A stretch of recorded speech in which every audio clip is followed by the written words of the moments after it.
At my retirement gala, my daughter-in-law stepped forward while my wife was helping a waitress pick up broken glasses. Then she deliberately poured champagne down my wife's silk dress and sneered, "People like you should learn their place." My son didn't help his mother. He wrapped an arm around his wife and whispered, "Let's go, before this gets worse." I looked at my wife kneeling on the wet marble floor, then walked to the microphone. My greatest failure was raising a coward who protects cruelty. 3 hours later, my son received the first phone call that made his hands shake. Thank you for being here. Before we continue, drop a quick comment. Have you ever had to set a hard boundary with someone you love? Just yes or no. Your perspective might help someone else reading this. Quick note, some details are fictionalized for storytelling, but the lesson at the heart of this story is what matters most. At 68, standing on the terrace of Piedmont Country Club, I believed this would be the last night my family would be whole. The evening air carried the scent of magnolia and cut grass, mixing with expensive perfume and champagne. 180 guests filled the ballroom behind me, their dress uniforms creating a sea of military blue and metals that caught the chandelier light. 34 years of Air Force service ending here on this Virginia terrace, with every face representing a mission, a friendship, a debt paid or owed. My wife Constance moved through the crowd like a ship in calm waters. At 63, she wore a cream silk gown that made her look luminous.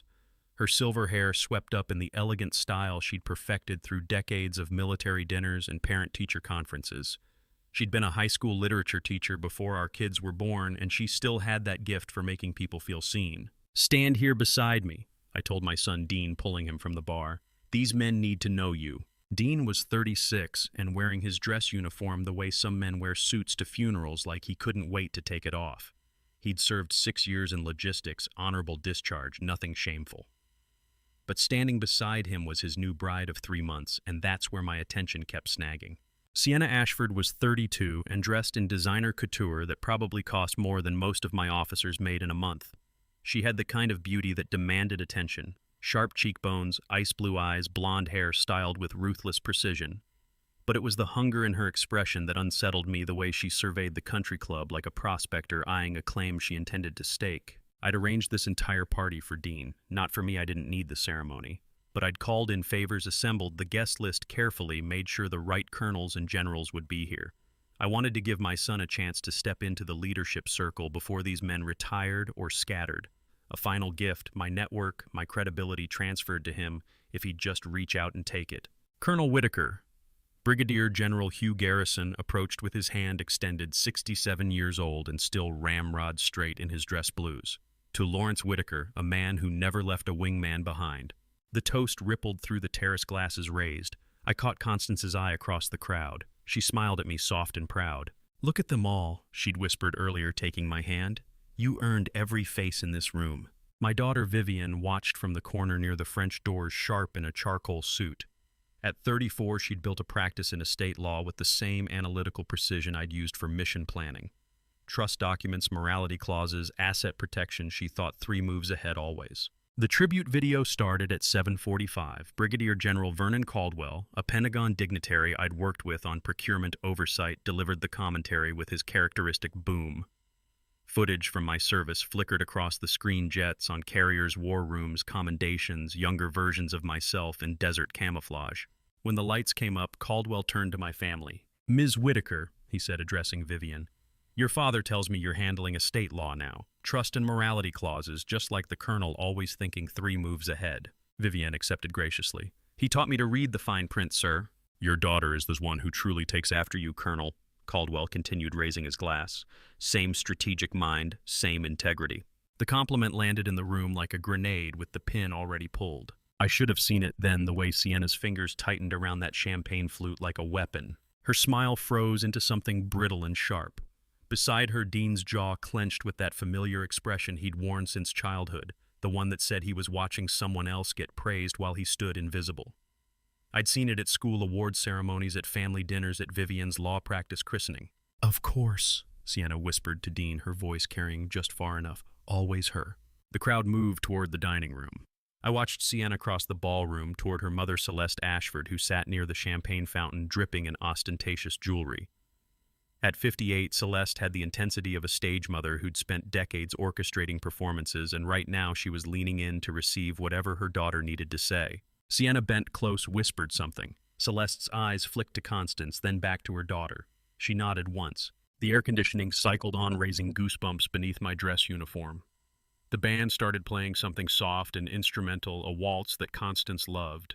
She was near the dessert table now, laughing with the wife of my former wingman, completely unaware that 20 feet away her daughter-in-law's expression had transformed into something cold and calculated. Dean stood frozen beside Sienna, shrinking into himself the way he always did when she took control. "Let's just get through dinner," he said quietly, his voice carrying the tone of a man who'd already lost the argument before it started. "Please." Sienna didn't answer. She was watching Constance with the kind of focus I'd seen on enemy pilots who'd just locked target. 34 years teaching men to fly into danger, and I couldn't see the threat standing 12 feet from my wife. Near the champagne fountain, a young server stumbled, sending a tray of glasses sliding. Constance immediately moved to help, bending down with that instinctive kindness she'd never been able to suppress. She steadied the server, murmured something reassuring, gathered the fallen napkins. That's when Sienna moved. She crossed the space between them with deliberate precision, champagne glass held high, her mother watching from the sideline with an expression that looked almost hungry. "Tonight, Mother," Sienna had whispered to Celeste moments before, "I'm going to show them who's actually running things." Sienna's smile transformed into something hideously polite as she positioned herself directly above my wife, who was still crouched beside the clumsy server. I watched my daughter-in-law lift her glass, stepping closer to Constance with the deliberate precision of a bomber entering final approach.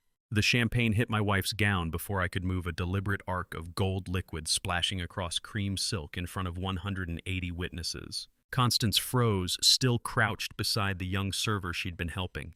The champagne cascaded down her chest, pooling at her knees, darkening the fabric to the color of old bruises. For one terrible second, she looked up at Sienna with the expression of someone who genuinely didn't understand what had just happened. "Oh, Constance," Sienna said, her voice pitched loud enough to carry across the terrace. "Still playing the helpful servant, how quaint. Some people never learn where they belong." The mocking tone landed like artillery fire. I watched my wife's face transform, confusion giving way to shock, then to something worse. Humiliation, raw and complete, flooding her expression as she became aware of the silence spreading through the crowd. Sienna stood above her champagne glass, still tilted, and smiled. "Learn your place," she said. The words hung in the air like smoke. I stood 20 feet away, frozen in the paralysis that comes from processing tactical disaster in real time. This wasn't spontaneous cruelty. Sienna had waited for this exact moment. Constance bent low, vulnerable, helping someone beneath her station. Maximized humiliation calculated for audience impact. Constance's hand trembled as she reached for the server's fallen napkin. "Sienna, why would you—" Her voice barely carried. The champagne dripped from her hair, now mixing with the scent of expensive alcohol and expensive perfume and something else, fear-sharp and acrid. The band stopped mid-note. Conversations froze. 180 military officers watched my wife kneel in champagne-soaked silk, while my daughter-in-law stood above her like a victor over conquered territory. I waited for Dean to move.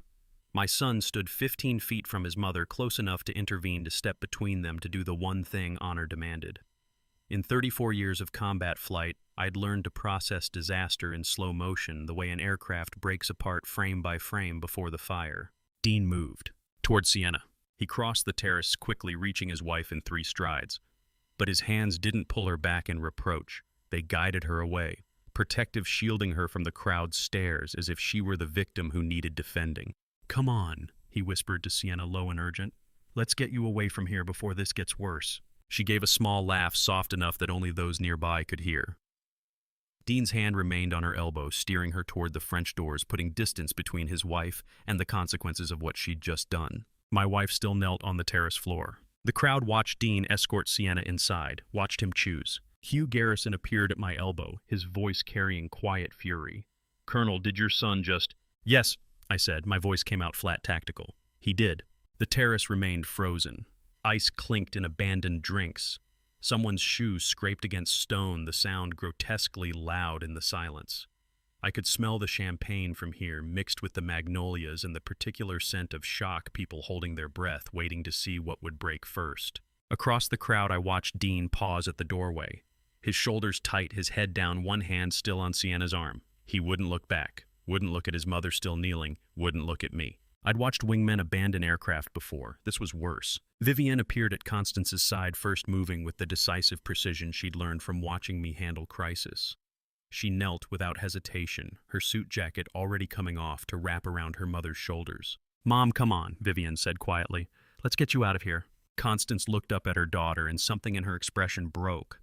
Not tears, Constance wouldn't give them that, but a kind of crumbling around the edges, the way stone fractures before it falls. I crossed the terrace toward them, each step measured and deliberate. The crowd parted. Officers I'd served with for decades watched me approach my wife, their faces reflecting varying degrees of shock and disgust. Not at Constance, at what they'd just witnessed, at the son who'd chosen wrong when it mattered. This was the moment every father dreads, seeing his child clearly for the first time and not recognizing what he raised. Dean finally turned. He stood in the doorway, Sienna beside him, and our eyes met across 30 feet of Virginia evening and 36 years of fatherhood. "Dad, he started. No, I didn't need his words. I'd already seen his choice. 3 seconds of action revealing more truth than 3 decades of Sunday dinners and forced conversations about his feelings of inadequacy. I reached Constance and helped Vivienne lift her to her feet. My wife's gown clung to her champagne, still dripping, and I could feel her trembling beneath my hand. "We're leaving," I told her quietly. "Lawrence, we're leaving," I repeated, "but not yet." I looked at my son the way I would look at a deserter, a man who abandoned his post when it mattered most.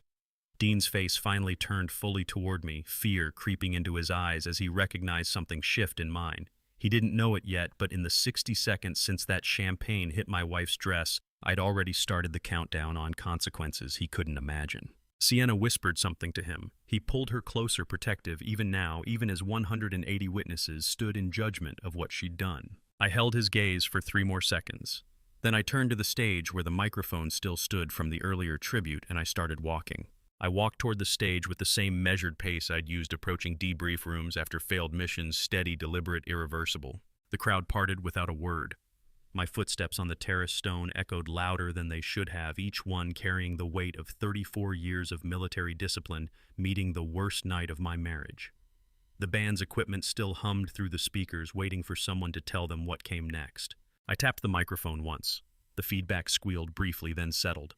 180 faces turned toward me, officers I'd served with, wives who'd shared coffee with Constance at 100 different duty stations, young lieutenants who'd looked at me tonight like I represented something worth aspiring to. I found Dean in the crowd. He stood frozen in the French doorway, Sienna's hand still on his arm, his face pale under the terrace lights. "The greatest failure of a father," I said, my voice carrying across the terrace, with the clarity I'd learned from 3 decades of briefing rooms, "is raising a man who stands by and watches his mother be humiliated." The silence that followed had texture, thick and choking, the kind that happens when everyone stops breathing at once. "Constance and I are leaving," I continued.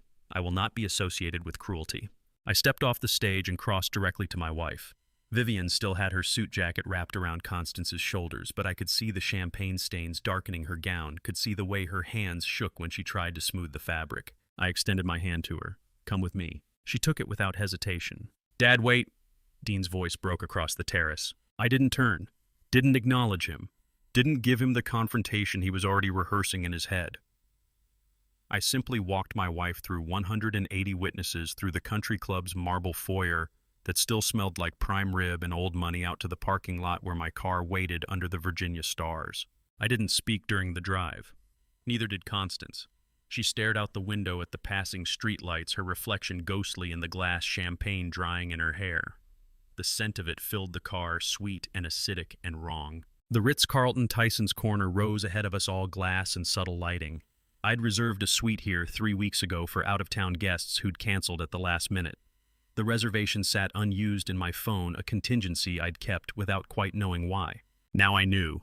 In the military, we called it operational detachment, the ability to execute a mission even when your heart was screaming abort. The desk clerk's eyes widened when she saw Constance's stained gown, but her professionalism held. She processed the check-in without comment, handed me the key cards, and said something about complimentary breakfast that I didn't hear. The elevator ride took 43 seconds. I counted them. Constance watched the numbers climb, her breathing shallow and controlled the way it got when she was holding back tears. The suite had floor-to-ceiling windows overlooking the city, tasteful furniture in shades of cream and gray, a king bed with sheets that probably cost more than my first month's Air Force salary. I guided Constance inside, locked the door behind us, and finally let myself stop moving. She stood in the middle of the room, still wrapped in Vivian's jacket, and the silence broke. "She pushed me," Constance said, her voice small and hollow. "Lawrence," she said, "to learn my place." "I know," I said, and Dean chose to stand with her. Her face crumpled. Not crying, Constance rarely cried, but something worse. A kind of structural collapse, the way buildings fall when the foundation gives out. "What are you going to do?" she whispered. I looked at my wife, 38 years of marriage, 3 deployments, 2 kids, 1,000 military functions where she'd stood beside me with grace and dignity, now standing in a hotel room in champagne-soaked silk because our son had chosen wrong. I pulled out my phone. My hands shook slightly as I scrolled through my contacts. I breathed them, steady old habit, from weapon systems training, from landing on carriers in bad weather, from all the times I'd needed my body to obey when my emotions wanted control. First call, Conrad Bentley. He answered on the second ring, despite the late hour, his voice carrying that impeccable composure that came from managing financial crises for generals and CEOs. At 55, Conrad had handled my wealth management for 12 years, and he'd never once questioned my decisions. Until now. "Lawrence," he said carefully after I'd explained what I needed. "Are you certain?" The morality clause triggers a cascade. All discretionary distributions freeze immediately. Dean's quarterly allowance, the trust fund access, the business partnership capital, everything stops. "I know what it triggers," I said. "Execute it. Effective when?" "Now." Silence on the line. "Then, I'll need legal authorization. The trust attorney will have to—" "I'm calling her next," I said. Second call, Ramona Shelton. She picked up on the first ring, her voice precise even over speakerphone. At 52, Ramona had built her practice on estate law and trust structures, and she'd drafted every version of my family trust since the original document in 2006. She listened to my explanation without interruption, her breathing the only sound that told me she was still there. "You want to know what 17 million in assets looks like when it stops moving? It looks like a phone call at 11:30 p.m. and 3 sentences of legal language." "The moral conduct provision," Ramona said finally, her voice carrying the clinical efficiency of a surgeon identifying the exact incision point. "Breach of moral conduct clause. I can execute the freeze by morning, have the documentation filed before the banks open Monday. But Lawrence—" She paused. I heard papers rustling in the background, the particular sound of someone pulling up digital files. "I have to ask," she continued, "are you prepared to lose your son for 6 months, maybe longer?" The question hung in the hotel suite's silence. I looked at Constance, champagne-stained gown, tear-tracked face hands still trembling as she finally let herself sit on the edge of the bed. Then I looked at my phone at the legal documents Ramona was already queuing for my digital signature. "Yes," I said. Morning light cut through the hotel suite curtains at 6:42 a.m., and I'd already been awake for 3 hours reviewing the legal architecture of consequences. Ramona's email had arrived at 3:51, the documents queued in perfect sequence, each one building on the previous authorization like mission waypoints. I sat at the hotel desk with my laptop open, the screen's glow, the only light in the room besides the dawn creeping across Tyson's corner. Constance slept finally, her breathing deep, and even after the exhaustion had won sometime around 2 a.m. She lay curled on her side, still wearing the hotel robe because we'd left everything at the house, because we'd walked out of our own retirement party with nothing but car keys and the champagne stains on her ruined gown. I'd been awake since 3:42, not from insomnia, from tactical planning. While she'd slept, I'd war-gamed the entire cascade, the legal triggers, the financial implications, the inevitable counterattack from Dean and Sienna. By the time morning light touched the windows, I had contingencies mapped for scenarios they hadn't thought to imagine yet. My digital signature, the real one authenticated through 3 layers of verification, appeared at the bottom of the page with a single click. The timestamp locked May 21st, 2024, 6:44 a.m. One down. The next document appeared automatically exactly as Ramona had scripted it. Suspension of loan guarantee authority. Another click, another signature, another timestamp. Then, revocation of corporate share voting proxy, freeze on business partnership capital draws, suspension of quarterly allowance transfers. Each signature triggered the next cascade layer, the legal equivalent of arming weapon systems in sequence. My coffee had gone cold in its cup, the hotel's complimentary breakfast blend tasting like cardboard and necessity. I drank it anyway, feeling the bitterness coat my tongue. "I'm going to protect you," I whispered to Constance's sleeping form, "even if it costs me everything." She didn't stir. The documents kept loading. At 7:10, my phone vibrated with a text from Vivian. "Dad, a guest recorded it. All of it. Do you want the file?" My hand froze over the laptop keyboard. Recorded, video evidence. The kind of documentation that turned he said, she said into irrefutable fact. I typed back immediately. Send it. Secure transfer only. I need the original timestamp metadata intact. 3 dots appeared, disappeared, appeared again. Already on it, Dad. There's something else. I need to show you the trust documents in person. The secure download link arrived 2 minutes later. I clicked through the encryption layers, watched the file appear on my desktop. 47 seconds MOV format timestamp, May 20th, 2024, 9:01 p.m. I plugged in my headphones and pressed play. The video quality was excellent, someone's iPhone Pro judging by the stabilization and low-light performance. The angle showed the terrace from near the dessert table, capturing Constance bent down, helping the server Sienna approaching with champagne glass raised. I watched Sienna's mouth form the words. The audio picked up every syllable. Oh, Constance still playing the helpful servant. How quaint. Some people never learn where they belong. The champagne arc caught the terrace lights, golden and deliberate. The splash, the crowd's collective gasp. Learn your place. Then Dean's movement towards Sienna, not Constance. His hand on her elbow, protective, steering her away. His mother still kneeling on wet stone. Evidence collection is like reconnaissance photography. You need multiple angles, redundant copies, and metadata that proves chain of custody. I watched the clip 3 times.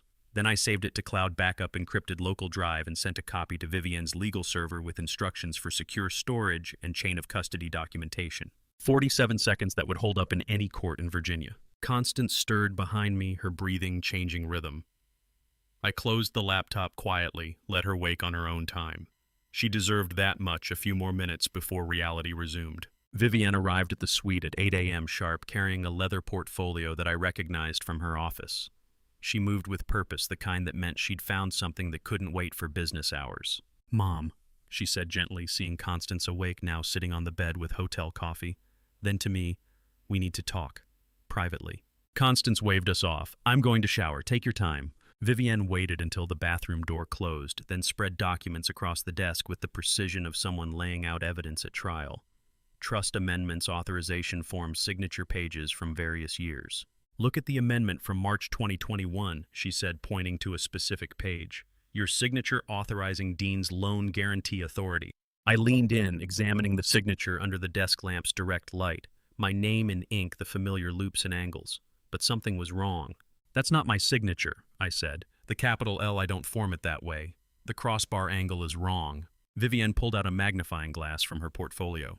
"Look closer. The ink density, the pen pressure. It's inconsistent with your other signatures from the same month." She laid out 3 more documents side by side, my actual signatures from March 2021 on tax returns on the deed transfer for the cabin on Constance's birthday card that Vivienne had saved for some reason. The difference was subtle but undeniable. The forged signature had been good enough to pass casual inspection, good enough that Conrad hadn't questioned it when processing the amendment. But under scrutiny, the truth emerged like a photograph in developing fluid. "Dean had access to these files," Vivienne said quietly. "He was helping you organize the trust documents that spring. Remember, you asked him to digitize everything." I remembered. March 2021. I'd been trying to give him meaningful work, trying to build bridges. He'd spent 3 weeks with boxes of legal paperwork, scanning and filing, supposedly learning the family business. Learning how to forge, apparently. I prepared myself to lose my son over one night's cowardice. I wasn't prepared to discover I'd already lost him years ago to calculated fraud. March 2021. I said, my voice flat. 3 months before he even met Sienna. Vivienne nodded. "The betrayal isn't new, Dad. It's just newly visible." I looked at my daughter, at the documents spread across the hotel desk, at the forged signature that Dean had crafted while I'd trusted him with our family's legal foundation. "What else did he forge?" I asked. Vivienne's expression told me the answer before she spoke, and it was worse than I'd imagined. Vivienne pulled out another document from her portfolio, this one showing Dean's signature authorizing himself as co-trustee in 2019. My signature forged appeared beside his, granting him powers I'd never actually approved. 3 more like this," she said quietly, "all the way back to 2019. Dad, this isn't new. This is pattern."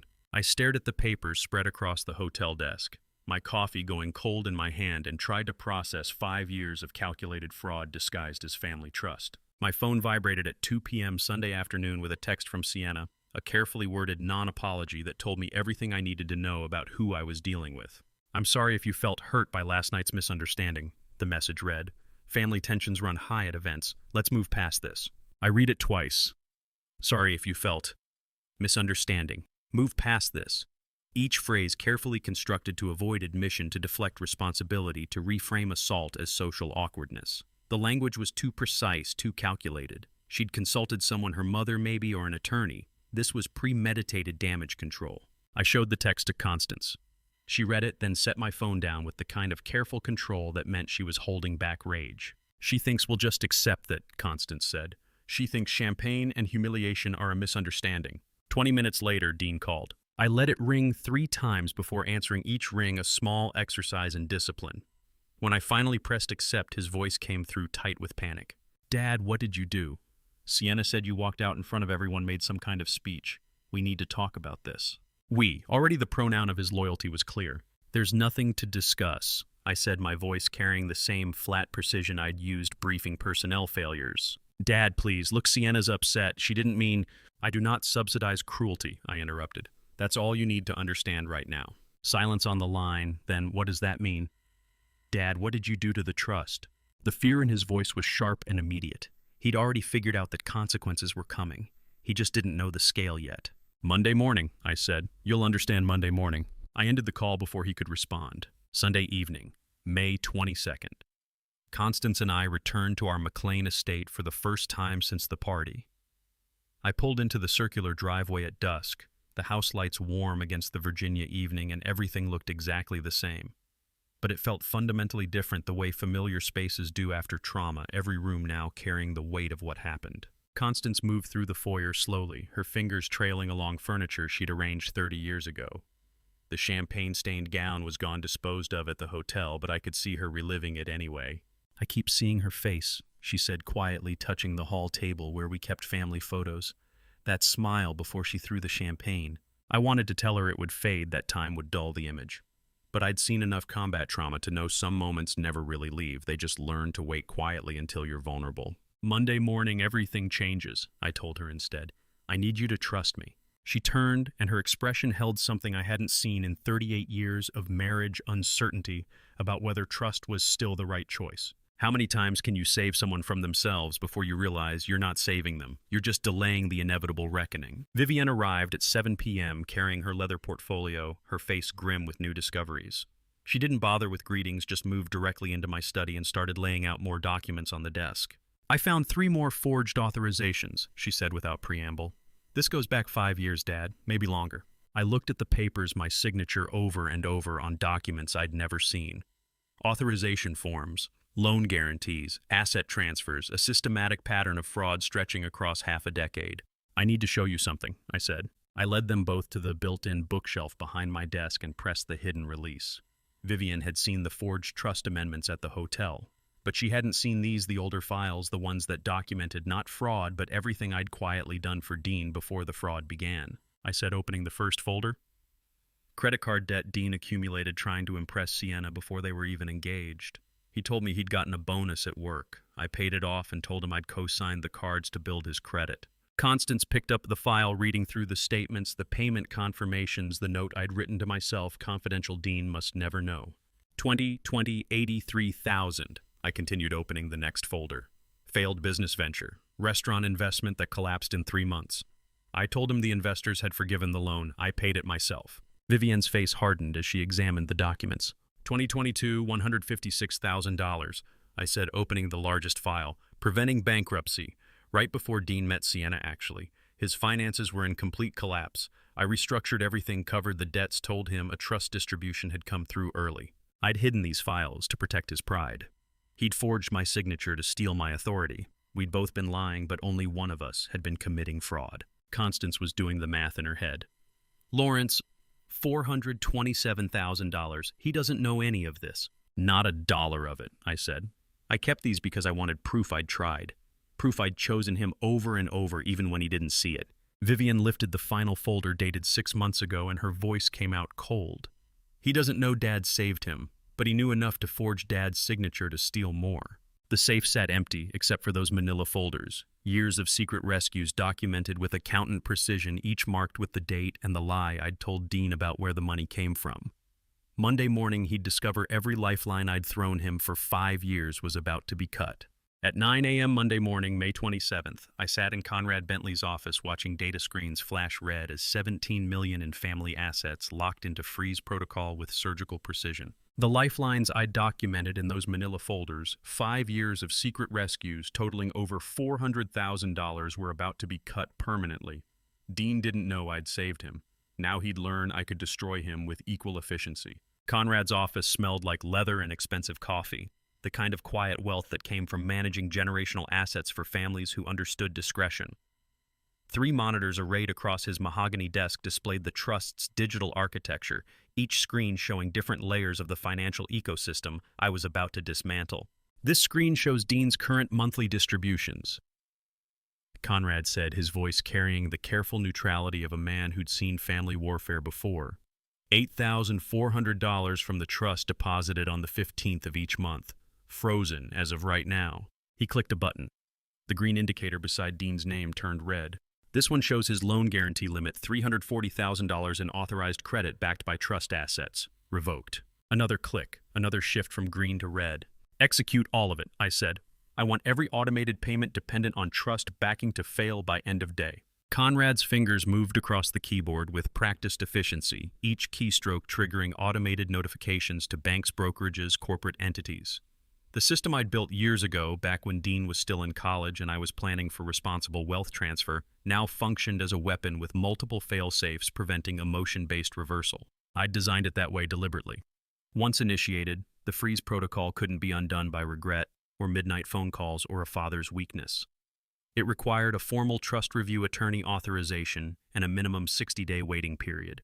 Conrad hesitated, his hand hovering over the final authorization screen. Lawrence, I've managed your family's wealth for 12 years. I have to ask one more time. Are you certain? I'm certain, I said. He pressed enter. The cascade began. Notifications would go out within 60 minutes, emails to Dean's bank, alerts to his brokerage, automated messages to every institution that had extended credit based on trust backing. Hard freezes would execute by close of business. By 5 p.m., Dean's financial life would look fundamentally different than it had at 8:59 this morning. There's something else you need to see, Conrad said quietly.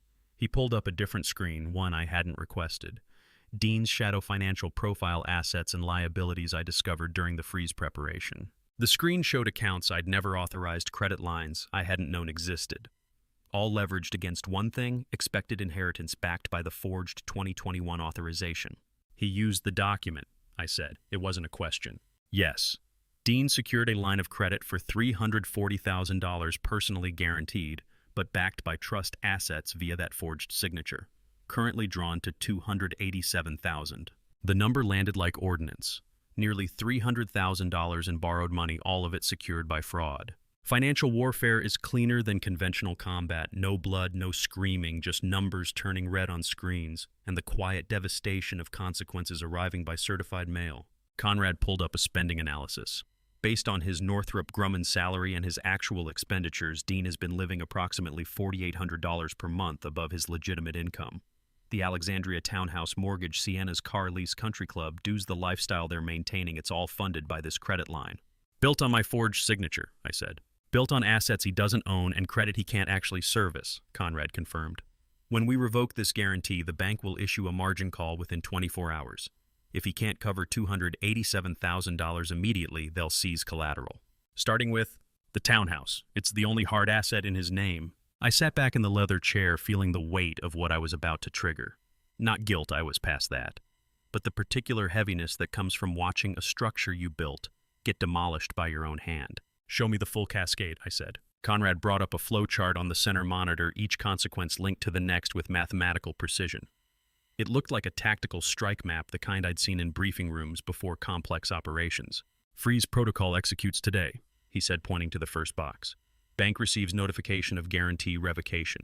They issue margin call within 24 hours, that's tomorrow, Tuesday. Dean has 72 hours to cover the debt or provide alternative collateral. His finger traced down the chart. He won't have either, so Friday they issue foreclosure notice on the townhouse.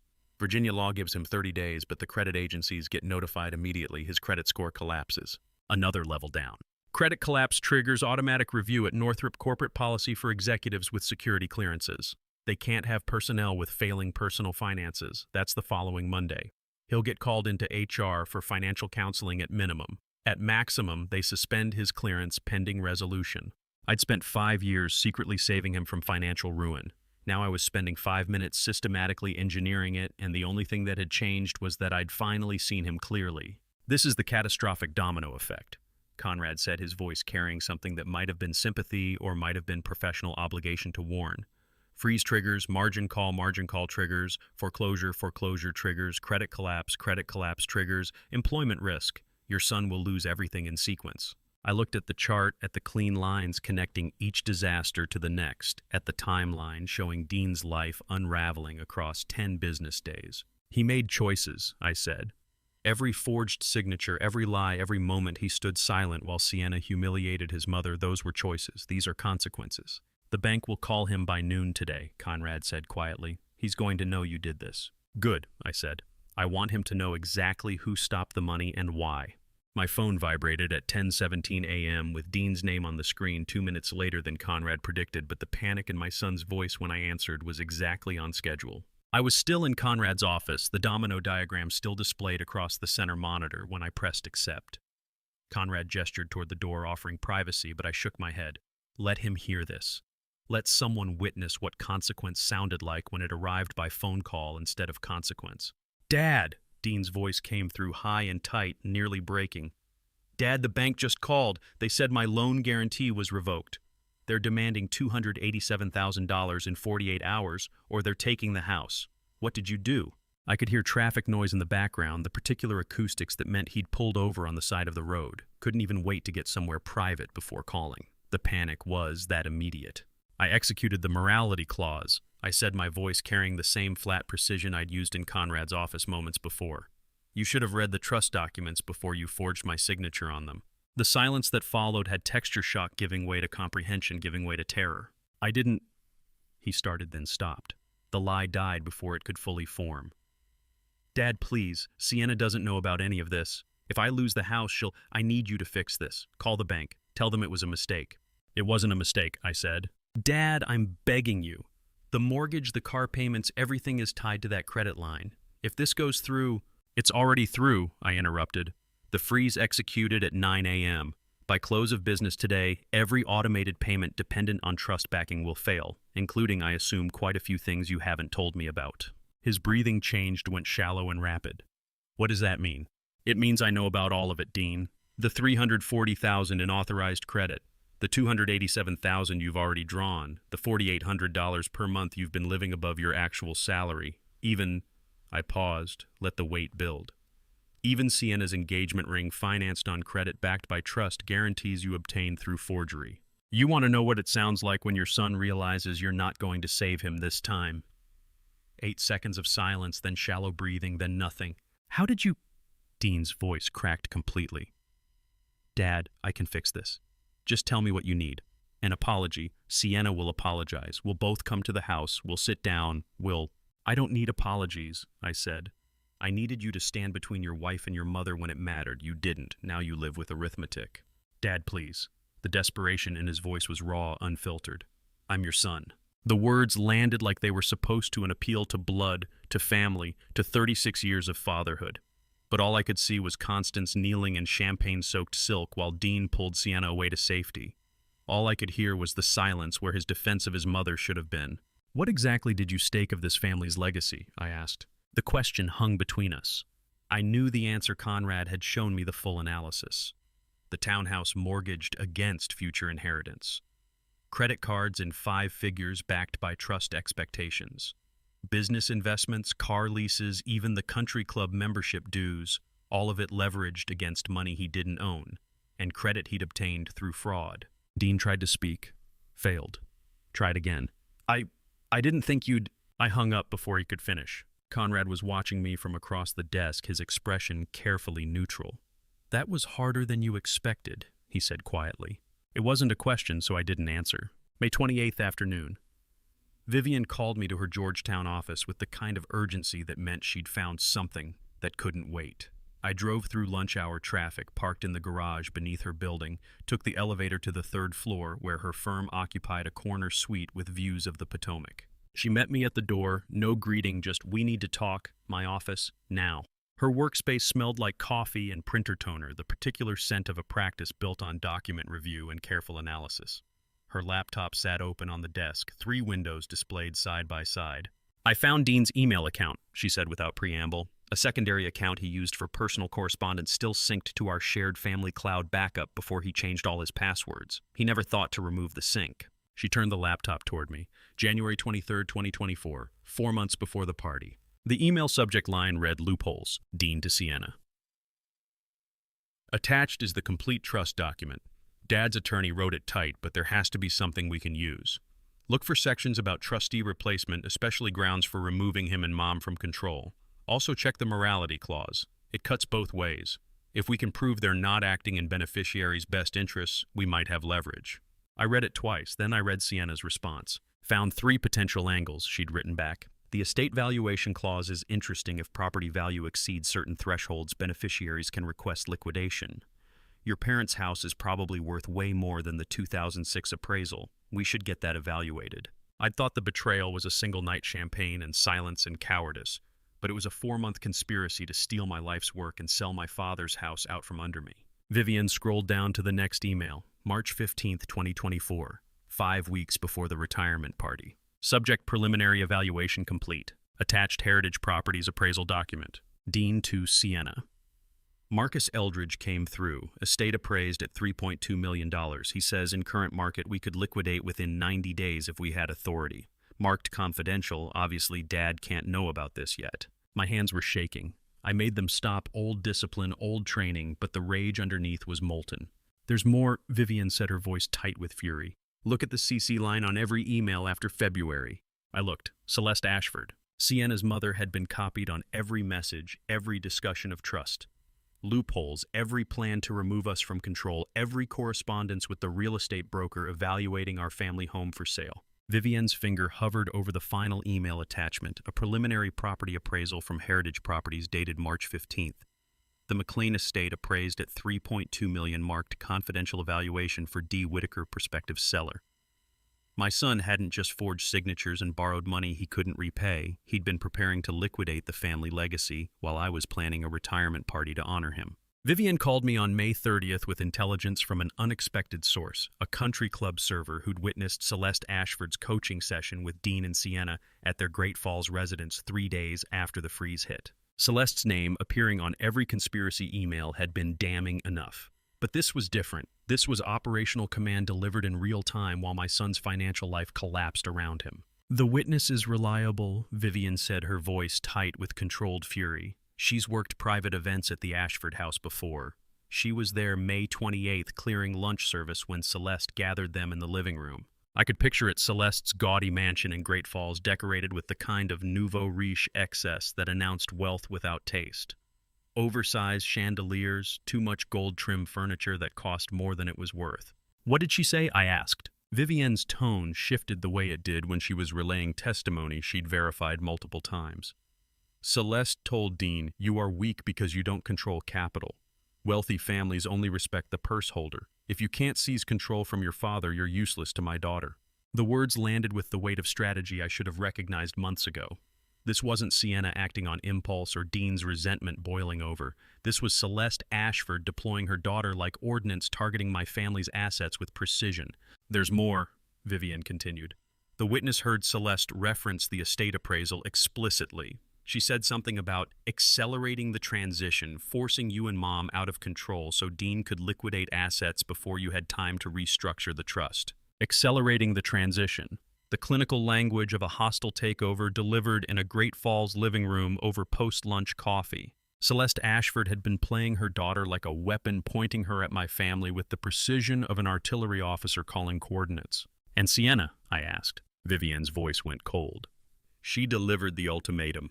Told Dean either he takes back control from you or he's not the man she married."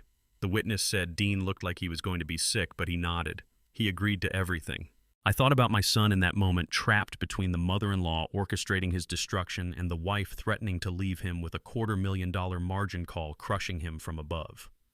Whatever sympathy I might have felt died against the memory of him pulling Sienna to safety while Constance knelt in champagne. "We need the country club footage," I said. "Original security files, not the guest's phone video. If we're building a legal case, we need irrefutable documentation. I'm already on it, Vivian said. I'm meeting with the club's operations manager on June 2nd. June 2nd afternoon. Vivian drove to Piedmont Country Club and talked her way into the security office. She called me from the parking lot, first voice carrying that particular edge that meant she was preparing for difficult negotiation. Gregory Hartman runs security and operations here, she said. 15 years, very protective of member privacy. I'm going to need to play this carefully. I heard her car door close, heard her footsteps on gravel, then the muffled sound of lobby conversation before she was transferred to Hartman's office. She called me back 90 minutes later. I got it, she said without preamble. All of it. But Dad, there's something you need to know about, something I didn't expect. The way she said it made my hands go cold. Hartman initially hesitated, Vivian continued. Member privacy protocols, legal liability, the usual institutional resistance. I showed him my attorney credentials, explained this involved assault documentation and potential criminal proceedings. That changed his calculus. And he gave me access to the security archive room with one condition: I sign chain of custody documentation for everything I copy. Standard legal protection for them. I heard keyboard typing in the background, the particular sound of digital files loading. The footage is crystal clear, Dad. High-definition cameras from 3 angles. Sienna's deliberate approach, the champagne arc, Mom's shock, Dean pulling Sienna away while Mom's still on the ground. It's irrefutable. That's what we expected, I said. But there's more. Vivian's voice dropped. Hartman told me they upgraded their audio system last year, overhead directional microphones for event monitoring. Security theater mostly, but the system was active during your party. My pulse kicked up. They have audio. They have everything, Dad. Hartman played it for me. The video shows Sienna talking to Celeste 47 seconds before the assault. The audio overlay captured every word. She paused, and I could hear her breathing carefully, the way she did when delivering evidence that changed everything. Sienna said, "Watch this, Mother. I'm going to show her exactly where she belongs." 47 seconds. That's how long my daughter-in-law stood on that terrace planning to humiliate my wife while I watched from across the lawn, still believing family could be saved. The timestamp is locked. Vivian continued, her voice carrying the clinical precision of an attorney building an airtight case. Video and audio synchronized, multiple camera angles, digital signature verification. This proves premeditation. Proves Celeste knew what was about to happen. Proves it wasn't spontaneous anger or social awkwardness. It was planned assault executed with maternal approval. Did you copy everything? I asked. Encrypted drive, triple backup, chain of custody documentation signed and filed. This footage would hold up in any court in Virginia. I sat in my study looking at the manila folder still spread across my desk from days ago. 5 years of secret rescues now rendered meaningless against the scope of the betrayal. My phone felt heavy in my hand. There's one more thing, Vivian said quietly. Hartman played me the audio from right after the assault, after Sienna splashed Mom while Dean was pulling her away from the crowd. She paused. I waited. Sienna said something to Dean. The directional mic caught it clearly. Another pause, this one deliberate, giving me time to prepare. She said, "Now watch your father choose between his pride and his precious son." The words landed like revelation and confirmation simultaneously. Sienna hadn't just assaulted Constance on impulse. She'd engineered the entire confrontation, the public venue, the military witnesses, the calculated humiliation, to force me into exactly the choice I'd made. She'd known what I would do before I'd done it, because she'd built the trap specifically to trigger that response.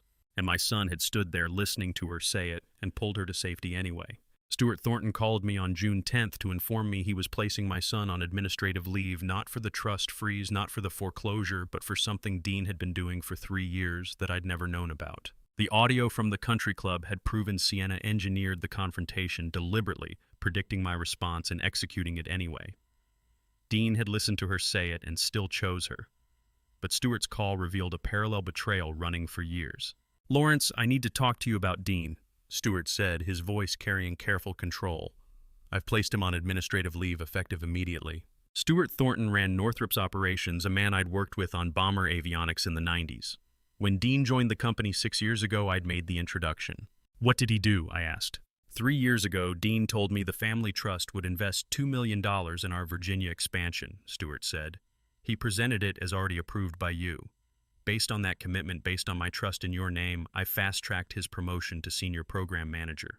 $2 million in fictional investment, leveraging my reputation like collateral. There was never any trust authorization for corporate investment, I said. "I know that now," Stuart replied. "The compliance review triggered by your freeze flagged the discrepancy. Dean's been trading on your name for 3 years, Lawrence. He secured 2 promotions he hadn't earned, built credibility he didn't have, all by promising capital that never existed. You want to know what it feels like to discover your son spent 3 years selling your reputation like currency? It feels like watching someone spend inheritance money before you're dead, except he was spending your name, which is worse. I'm giving him paid administrative leave instead of termination, Stewart continued. Out of respect for you, not him. But this is a fireable offense. Using false investment promises violates 6 different ethics policies.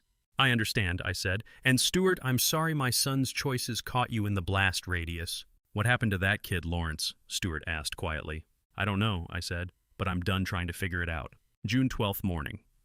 I stood in our McLean kitchen making coffee while Constance sat at the table. The champagne-stained gown was long gone, donated to evidence storage, but the memory remained. The kitchen smelled like dark roast and vanilla candle. Morning light filtered through curtains, warm and ordinary, disconnected from the wreckage of 3 weeks. I do not want to see them again, Constance said quietly, her voice steady but absolute. Not Sienna, not Dean while he's with her. I can't look at him knowing he watched what she did and chose to protect her instead of me. I sat across from her, hands wrapped around my coffee mug. I understand, I said, and I agree with one modification. She looked up. What modification? The door stays closed to Sienna, I said. Indefinitely, but for Dean it can open. Not now, not until he proves he understands what he did. But the possibility has to exist. Constance's expression shifted. You're a better father than I am a mother. I'm not sure I can ever look at him the same way. You don't have to, I said. Not yet, maybe not for years. But the door can open when he learns to stand in the correct position, defending what's right instead of what's convenient. She traced the rim of her coffee cup, considering. The kitchen clock ticked steadily. Conditional, she said finally. The door stays conditionally open, but only for him and only if he comes through it alone, having left her behind. I just convinced my wife to leave a conditional door open for our son when the phone rang with proof his wife was trying to declare us both legally incompetent and lock us away. Ramona Shelton's name appeared on the screen. I answered on speaker. Lawrence, we have an emergency, she said without preamble. Sienna and Celeste filed medical power of attorney documents this morning claiming you're mentally incompetent and Constance needs protective placement. They're trying to seize control of everything. The kitchen tilted. Constance's hand went still. What exactly did they file? I asked. Emergency medical POA, Ramona said. The documents claim you're exhibiting progressive dementia, erratic financial decisions, paranoid behavior toward family, unsafe living conditions. They're petitioning for immediate psychiatric evaluation and temporary guardianship pending competency hearing. On what grounds? The trust freeze, Ramona said. They're claiming your decision to cut off Dean proves mental instability.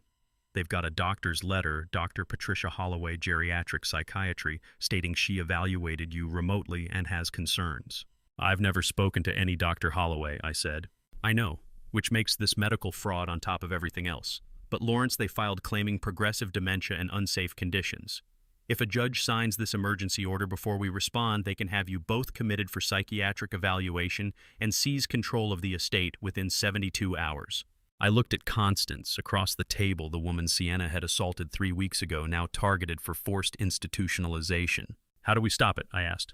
Emergency counter-filing, Ramona said. I need you both in my office today. We document your competence, expose the fraud, and file criminal complaints for attempted guardianship abuse. Ramona Shelton spread the fraudulent POA documents across her mahogany desk on June 15th, each page marked with red legal flags identifying the clauses designed to strip Constance and me of every right we had. 3 days earlier, Ramona had warned about the 72-hour window. Now we sat in her Georgetown office, Vivian, Ramona, and I dissecting the legal weapons Sienna and Celeste had tried to deploy against us. The office smelled like leather and coffee, morning light cutting through the windows in sharp angles. Ramona's desk was organized with the precision of a prosecutor building a case, each document positioned for maximum clarity. Clause 3B, Ramona said, pointing to a section highlighted in yellow. Lawrence Whitaker declared mentally incompetent due to progressive cognitive decline and paranoid ideation following traumatic family event. They're using your reaction to the assault as proof of mental instability. I read the language. Clinical. Devastating if a judge believed it. Clause 5A, Vivian continued, taking the next page. Constance Whitaker requires protective placement in supervised facility due to inability to maintain safe living conditions. They're trying to institutionalize Mom. Constance had stayed home for this meeting. She didn't need to hear them describe how Sienna planned to have her locked away. And here's the end game, Ramona said, sliding forward the final section. Clause 7, Dean Whitaker appointed emergency conservator with immediate authority to liquidate assets for care costs. They could force sell the McLean estate within 30 days of a judge's signature. The entire structure was elegant in its cruelty estate seizure, disguised as elder protection theft, dressed up as compassionate care. There's something else, Vivian said, examining the filing stamp. They submitted this in Judge Mercer's jurisdiction specifically. That's a 30-minute drive from where Dean lives. Why file there unless Dean knows the judge personally? I finished. He worked on Mercer's re-election campaign in 2022. I wrote a donation check myself. Ramona's expression hardened. They judge-shopped, filed in a friendly jurisdiction hoping Mercer would rubber stamp the conservatorship before you could respond. They'd built an elegant legal trap conservatorship disguised as compassion theft, dressed up as protective care, but they'd made the mistake of using paperwork instead of silence. We file immediate counter motions, Ramona said, pulling up legal templates on her computer. Protective order fraud charges expose everything publicly. I can have this ready by Don't file anything yet, I said. Both women looked at me. Send Dean a message, I continued. Tell him I'm willing to review the financial arrangements. Private meeting. No lawyers, no Constance, just family. Vivienne understood immediately. You want them to think you're breaking. I want them to tell me exactly what they want, I said. On record. Ramona leaned back, considering. Lawrence, that's dangerous. If you sign anything under duress, even inadvertently. I'm not going to sign anything, I said. I'm going to let Sienna explain her plan in her own words, and I'm going to record every syllable. Ramona's expression shifted from concern to something harder. You want a confession. I want irrefutable evidence that this POA is extortion, not elder care, I said. Set the meeting for June 20th, somewhere public but quiet, a cafe near the courthouse. Vivian was already pulling out her phone. I know a place, 3 blocks from Mercer's chambers, neutral territory. June 20th, 2 p.m. I sat in a corner booth at the cafe Vivian had selected, watching Dean and Sienna arrive through the window. Dean looked exhausted, his suit hanging looser than it had a month ago. Sienna moved with predatory confidence, her hand on his arm, proprietary and controlling. The cafe smelled like espresso, and pastry's afternoon sun warmed through the windows. I'd positioned myself with my back to the wall, old habit from briefing rooms where you never sat with your back to the door. They slid into the booth across from me. Dean wouldn't meet my eyes. Sienna's smile was perfectly calibrated, sympathetic, hopeful, entirely false. Dad, Dean started, but Sienna's hand on his arm stopped him. Lawrence, she said, her voice warm. Thank you for agreeing to meet. We've all been through so much pain. It's time to heal. I let my posture soften deliberately, let fatigue show in my expression. I've been thinking, I said slowly. Perhaps I let my anger override my judgment. The trust freeze has caused real hardship. I'm open to discussing revised terms.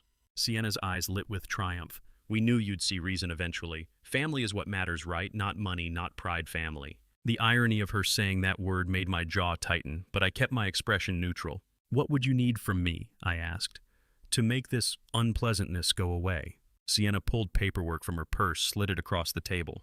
I recognized the medical management clause Ramona had flagged. This is just a simple medical proxy, Sienna said sweetly. Standard estate planning. You sign this health management clause, Dean handles medical decisions if you become unable to, and we can restore the trust. Move forward together. I looked at the clause, the gateway provision that would enable full conservatorship once signed.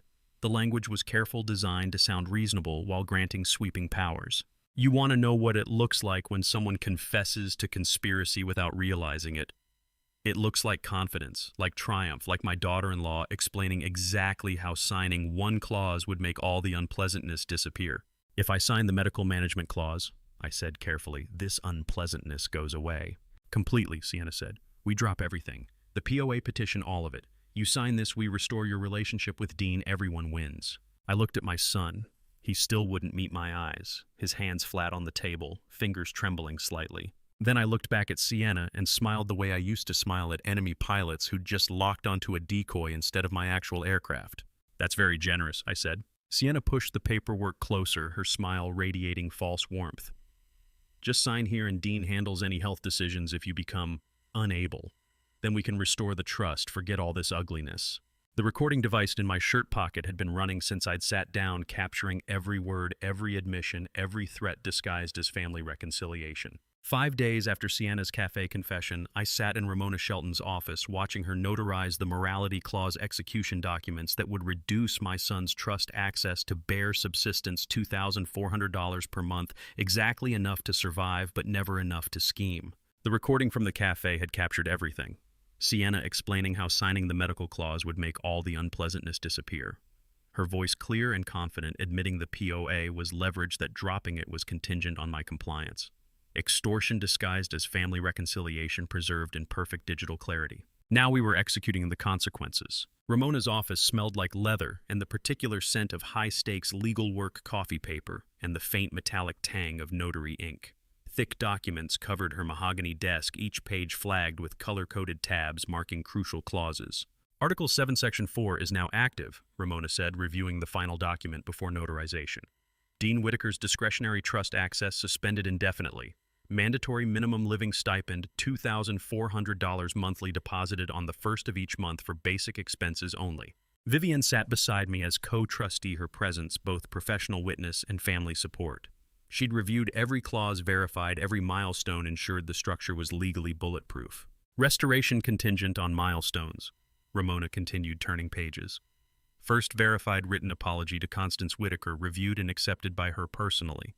Second, full repayment of all loans obtained through forged authorizations, current total $287,000. Third, completion of comprehensive financial transparency audit. Fourth, 12-month probationary period demonstrating consistent ethical conduct. You want to know what accountability looks like when it's properly designed. It looks like measurable milestones, verifiable progress, and the kind of timeline that ensures character change isn't performative. Each milestone must be completed in sequence, Vivian added. No shortcuts, no substitutions, and Lawrence retains sole discretion on whether the apology to Mom meets the standard of genuine contrition. I picked up the pen, the same fountain pen I'd used to sign trust documents when Dean was born, when I'd set up the original structure designed to provide for my children's futures. Now I was using it to reduce my son to financial survival mode. If he can't live on $2,400 a month, I said, signing my name with deliberate precision, he'll learn what the people he defrauded live on every day. Ramona's notary stamp came down with a heavy thunk. Official. Binding. Filed with probate court within the hour. July 1st, 10 a.m. I stood in my McLean Estate kitchen phone pressed to my ear, listening to Conrad Bentley request final authorization. I need verbal confirmation to revoke the personal guarantee backing Dean's townhouse bridge loan, Conrad said, his voice carrying the weight of a man about to detonate financial ordnance. Once I execute, the bank will call the full debt within hours. Through the kitchen window, I could see Constance in the garden, tending roses in the morning sun. She moved carefully still, carrying the invisible weight of what Sienna had done to her. The champagne assault was 6 weeks past, but some violations don't heal on predictable timelines. Execute it, I said.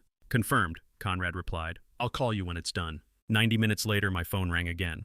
It's done, Conrad said without preamble. Bank's legal department served Dean official notice at 11:45. Loan guarantee withdrawn, $287,000 outstanding debt, now callable 30-day deadline to provide alternative collateral or face foreclosure proceedings. How did he react? I asked. He called the bank screaming, Conrad said. Demanded to speak to whoever authorized the change.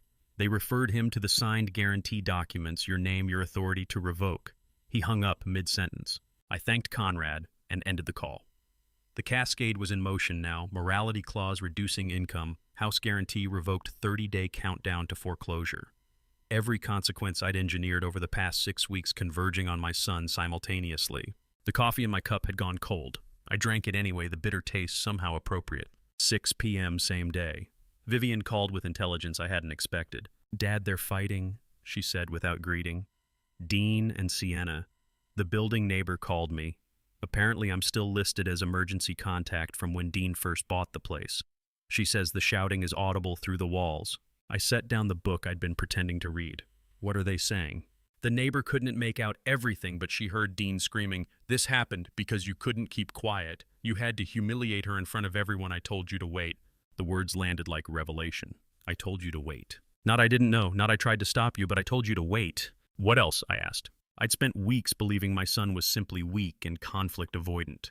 Now I was learning he'd known in advance what Sienna planned and told her to wait, making him not a coward but a co-conspirator. Sienna fired back, Vivian continued. Something about his weakness causing this, how he was supposed to control you, seize the trust, prove himself worthy. Then the neighbor heard something break glass, maybe a plate. Long silence. Then Dean again, quieter but venomous. My father was right. You engineered this whole disaster. The alliance was fracturing. The woman who'd assaulted my wife and the son who'd stood by watching were turning on each other as consequences closed in. There's more, Vivian said, her voice carrying a strange mixture of satisfaction and sadness. The neighbor says Dean mentioned something about warnings, that he should have listened to your concerns about Sienna's family before the engagement. I thought back to 18 months ago before Dean proposed. I'd met Celeste Ashford exactly once, watched her calculate my net worth like an appraiser evaluating merchandise, and told Dean privately that marrying into that family would cost him more than he anticipated.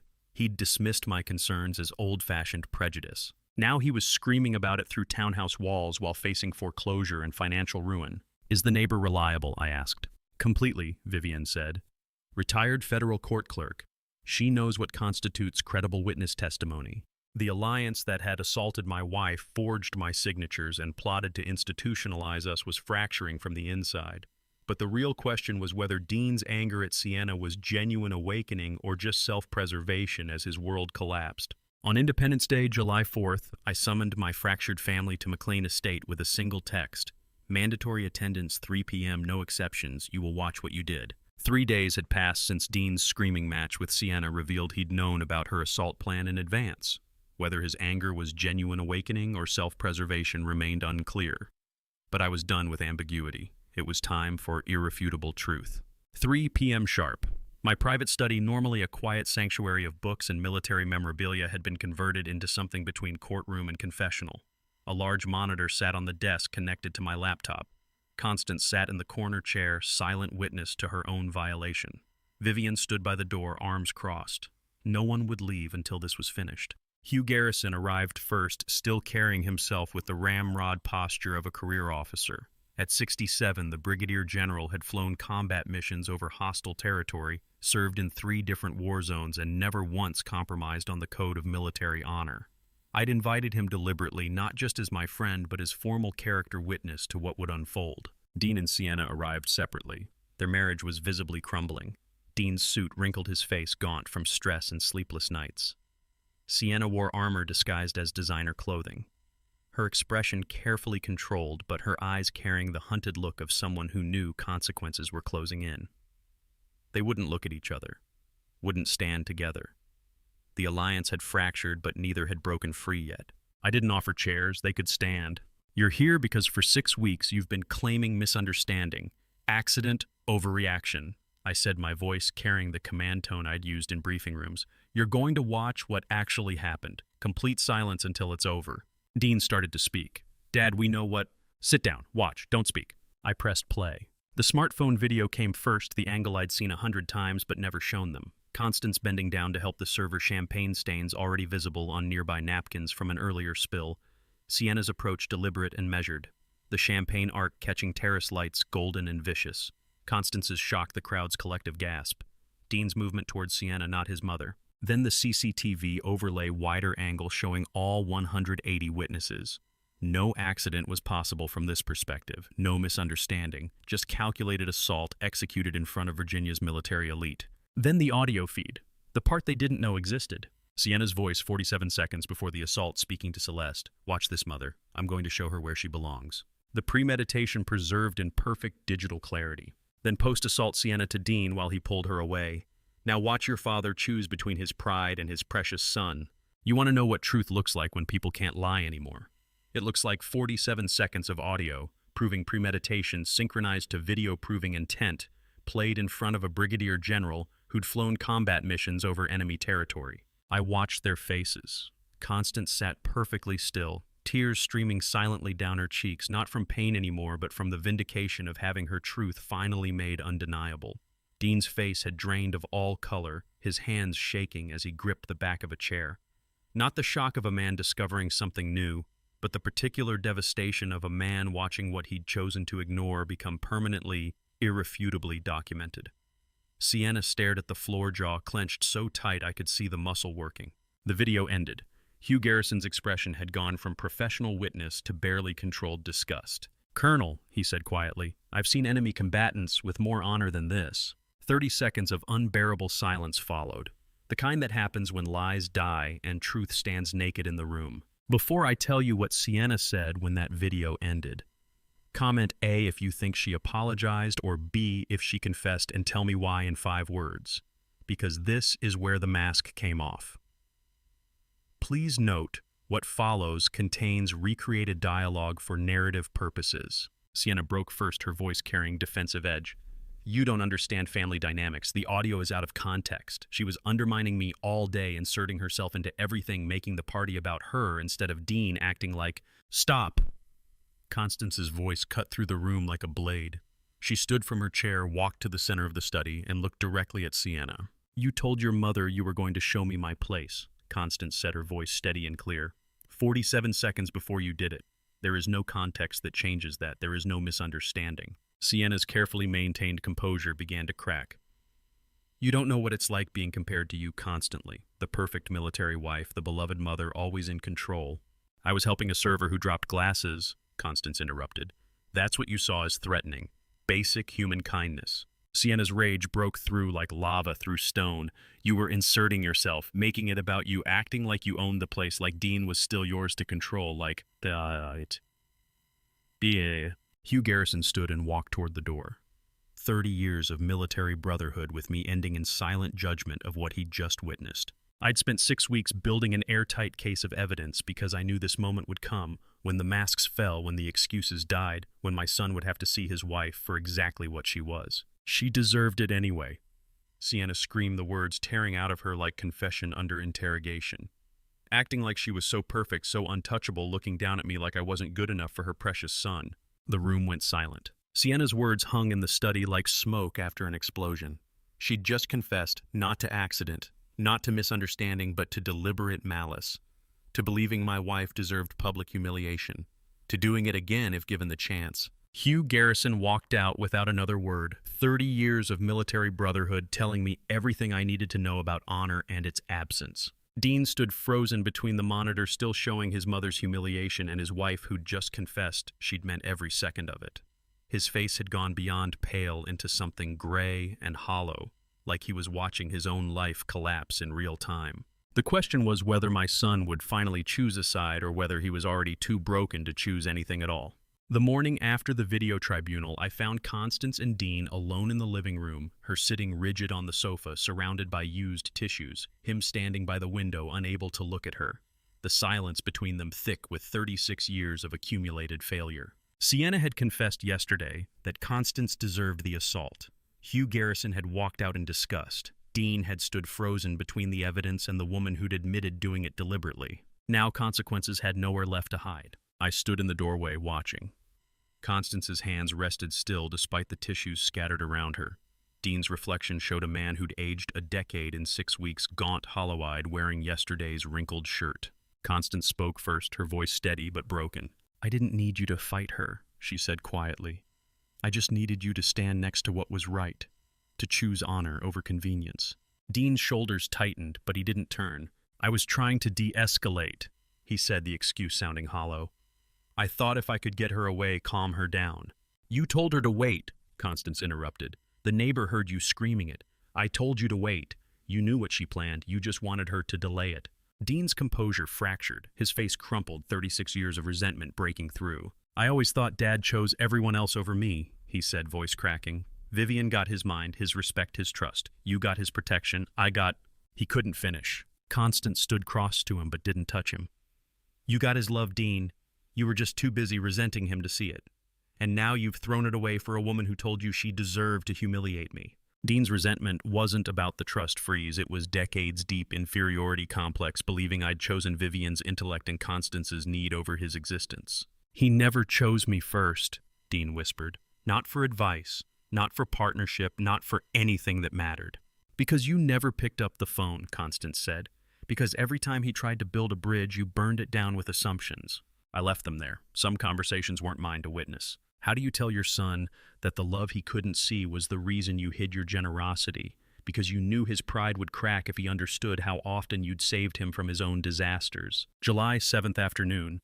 I led Vivian to the basement vault, a fireproof room for critical documents, military records, irreplaceable family papers. The basement smelled like concrete and old paper cool from climate control. I keyed the combination on the secondary safe Constance had never seen inside. Manila folders stacked chronologically, 2019, 2020, 2021, 2022, 2023, each marked confidential Dean Financial Rescue. I kept these because I needed proof, I said. Not for Dean, for myself. Proof that I'd tried everything before I finally stopped. Vivienne opened the first folder. 2019 $47,000 credit card debt. Wire transfer email to Dean explaining it as consulting bonus. He never questioned it, I said. Never asked why a retired colonel would have bonuses to give away. She moved through systematically. 2020 $83,000 for failed restaurant investment. 2022 $67,000. 2023 $74,000. Each containing detailed accounting transfers cover stories. Total documented, Vivian said, calculating $427,000 in secret rescues. She opened the 2021 folder carefully, the bankruptcy bailout, $156,000. Authorization form transferring funds to Dean's creditors, my signature at the bottom. Vivian stopped, pulled out her magnifying lens, examined the signature under overhead light. Her expression shifted from curiosity to something colder. Dad, she said quietly, look at this signature, the capital L formation. I leaned close. The signature was mine or close enough to pass casual inspection.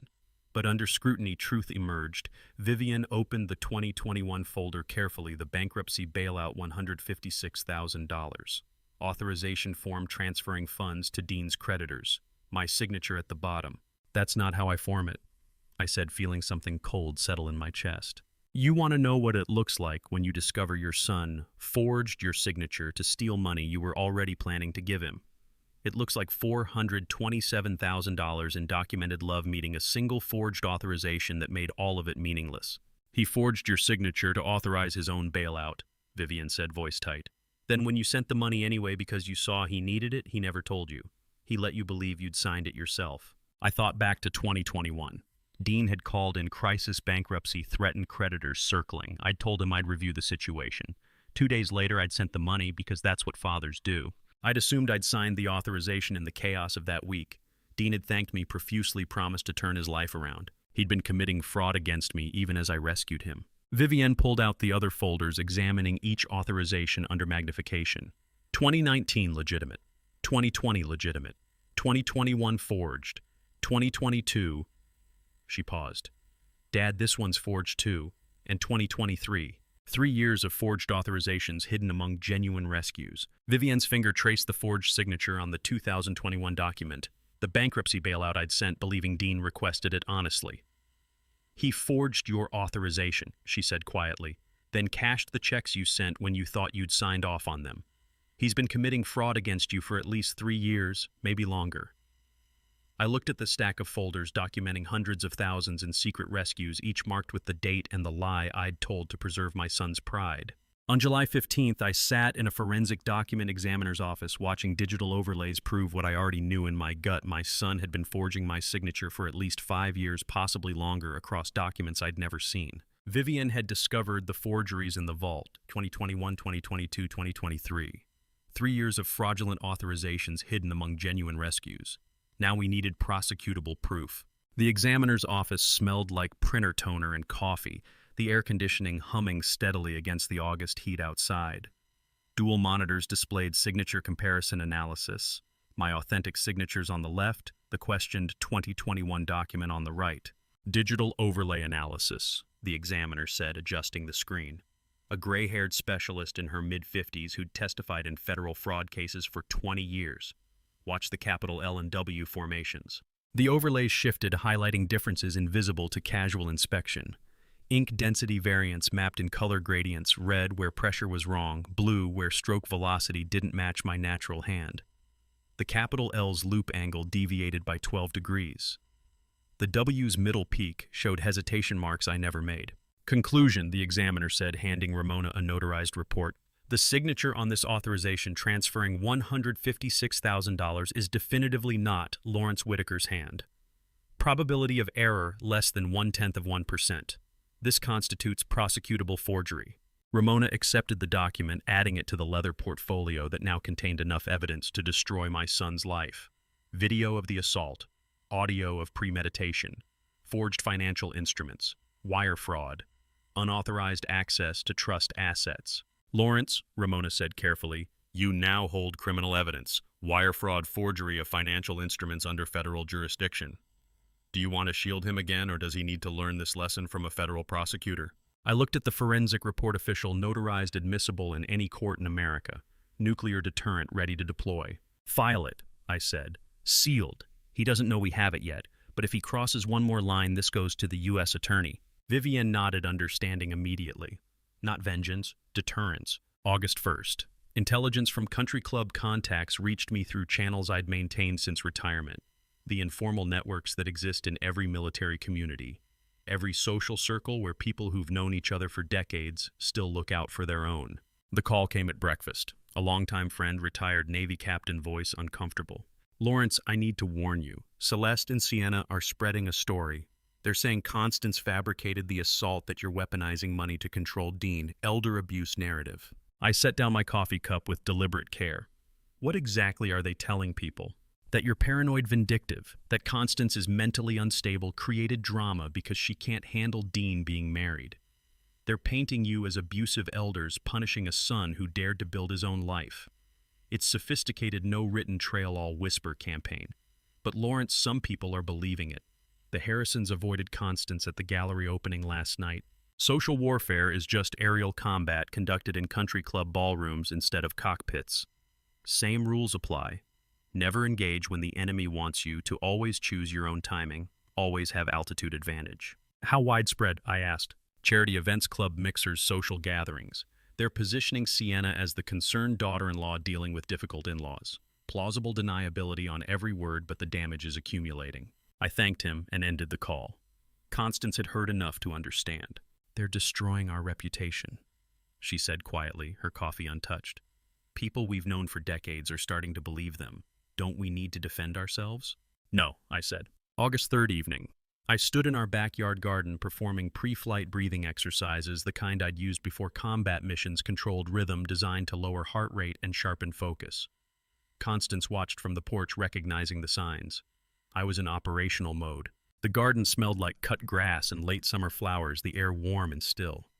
Cicadas hummed in the trees where Dean used to climb as a child, where we'd hosted his birthday parties, where Constance had taught him to identify constellations. I made the decision with the same clarity I'd used planning tactical strikes. 0 public statements, 0 engagement with gossip, 0 defensive posturing. Let Sienna and Celeste talk themselves into overconfidence. Let them believe their whisper campaign was working. Let them think we were isolated and vulnerable. I would counterattack exclusively with institutional facts, forensic reports, video evidence, audio recordings, legal filings when the moment was tactically optimal. I walked inside to my study, pulled out the desk calendar, and marked a date in red pen, September 2nd. Labor Day. 30 days. Constance followed me in. What happens on Labor Day? By then, Sienna's financial pressure will have peaked, I said. The foreclosure deadline will be days away. Her marriage will be fracturing visibly, and her desperation will force the move I'm waiting for. What move? The one that makes her confess everything in a way that can't be retracted or denied. You want to know what tactical patience looks like? It looks like letting your enemies spread lies for 4 weeks while you sit on forensic proof, video evidence, and audio recordings, waiting for the exact moment when their desperation forces them to overplay their hand. Defense means playing their game, I told Constance. I'm going to let them talk until they believe they're winning. Then I'm going to produce facts they can't refute. Evidence that makes their lies collapse under their own weight. She looked at the calendar at the red mark on September 2nd. You're certain she'll break by then? I'm certain desperation makes people reckless, I said. And reckless people confess. I looked at my watch. August 3rd, 64:77 p.m., then at the calendar marked in red, 30 days. In 30 days, Sienna's financial world would be completely collapsed, her marriage fracturing, and her desperation would force the confession I needed. By Labor Day, I said, watching the sun set over the garden where Constance used to host Dean's childhood birthday parties. The airspace clears.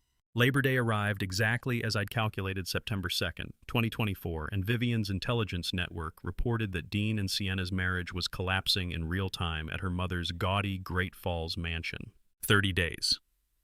I'd marked the calendar in red pen, predicted Sienna's financial desperation would peak by this exact date, and waited with the disciplined patience of a pilot holding altitude until the tactical window opened. Now it was opening. Vivienne called at 3 p.m., her voice carrying the particular tone that meant she had intelligence requiring immediate attention. Dad, they're fighting. At Celeste's house. My contact says it's bad screaming audible from the driveway. Her contact was household staff, someone who'd worked for the Ashfords long enough to recognize when family drama crossed into genuine crisis. Reliable witness. Detailed observations. What are they saying? I asked. Sienna is blaming Dean for everything, Vivienne reported. Complete financial collapse, no trust income house, 18 days from foreclosure, eviction, administrative leave from Northrop, social isolation from the country club set. She's screaming that he's too weak to inherit what's his, that his father controlled him his entire life and he let it happen. I could picture the scene, Celeste's oversized living room with too much gold trim, Sienna's rage breaking through the careful control she'd maintained for months, Dean finally seeing the truth of what he'd married. And Dean, I asked. Vivienne's voice shifted, carrying something that might have been hope. He's finally speaking truth, Dad. My contact heard him tell Sienna, "You never loved me, did you? This was always about the money, the trust, the estate, the status. That's what you married." The words landed with the weight of breakthrough. Dean, after months of paralysis and complicity, finally seeing his wife clearly. Celeste tried to intervene, Vivienne continued. Defend Sienna, blame you for being vindictive. Dean turned on her. Told her she was the architect of this disaster, not you, that she taught Sienna to see people as assets to liquidate. First time Dean had spoken truth to power. First time he'd confronted the people who'd been using him as a weapon against his own family. Then he walked out, Vivienne finished. Just left. Sienna was still screaming when he got in his car. I'd spent 30 days waiting for Sienna's desperation to force a confession.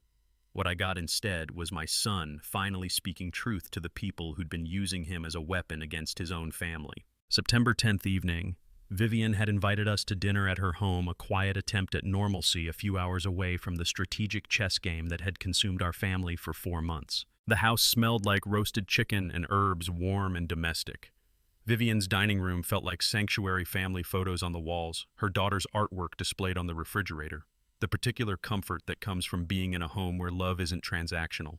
We sat around the table, Constance, Vivienne, and I making careful conversation about everything except the assault, the forgeries, the collapse.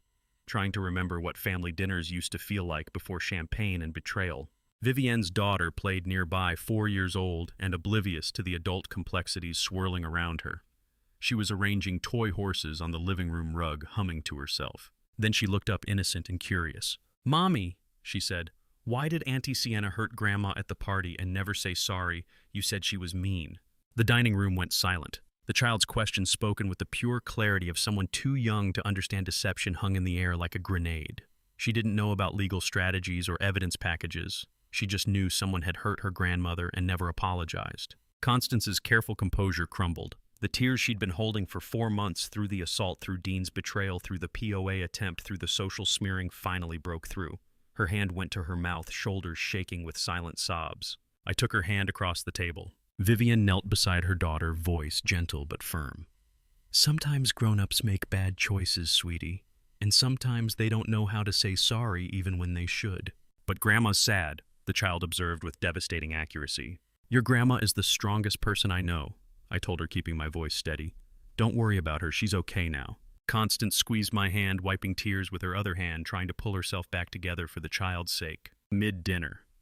Vivienne's phone buzzed. She glanced at it, and her expression shifted from family warmth to prosecutorial focus in the space of a breath.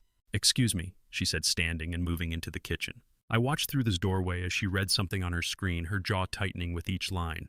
She forwarded an email, typed a response, then returned to the table with controlled fury radiating from her posture. "Dad," she said quietly, aware of her daughter still playing nearby.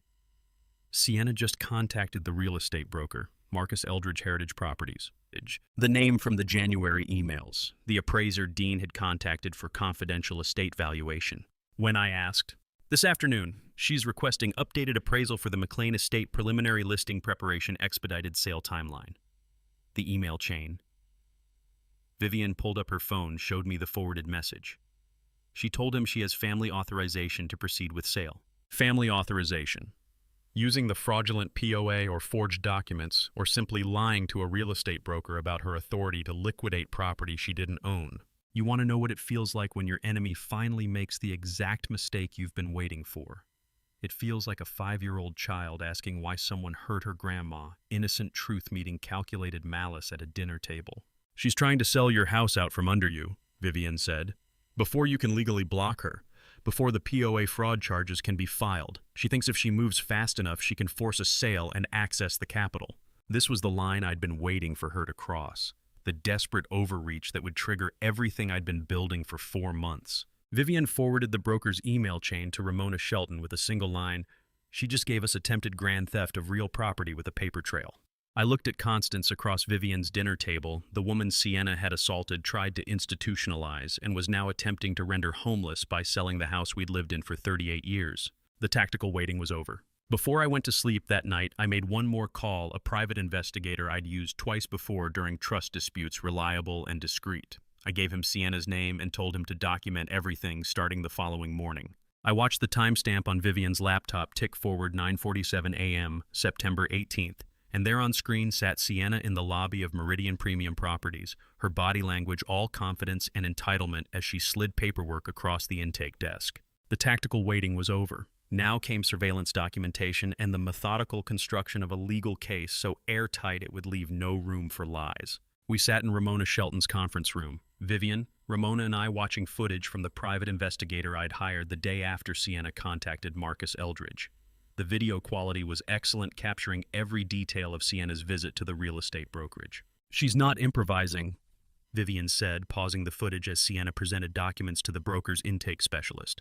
"This paperwork shows premeditation. The forgery quality suggests professional document fraud." Ramona pulled up the broker's intake forms on her second monitor. Property listed at $8.7 million. Commission structure shows unusual split standard broker fee plus additional consultant payment to an LLC. "Dean's Shell Company," I said. It wasn't a question. "Dean's Shell Company," Vivian confirmed. "Registered in Delaware 3 months ago. He stands to receive $15,000 from the listing commission regardless of whether the sale completes." The entry twist landed like a punch.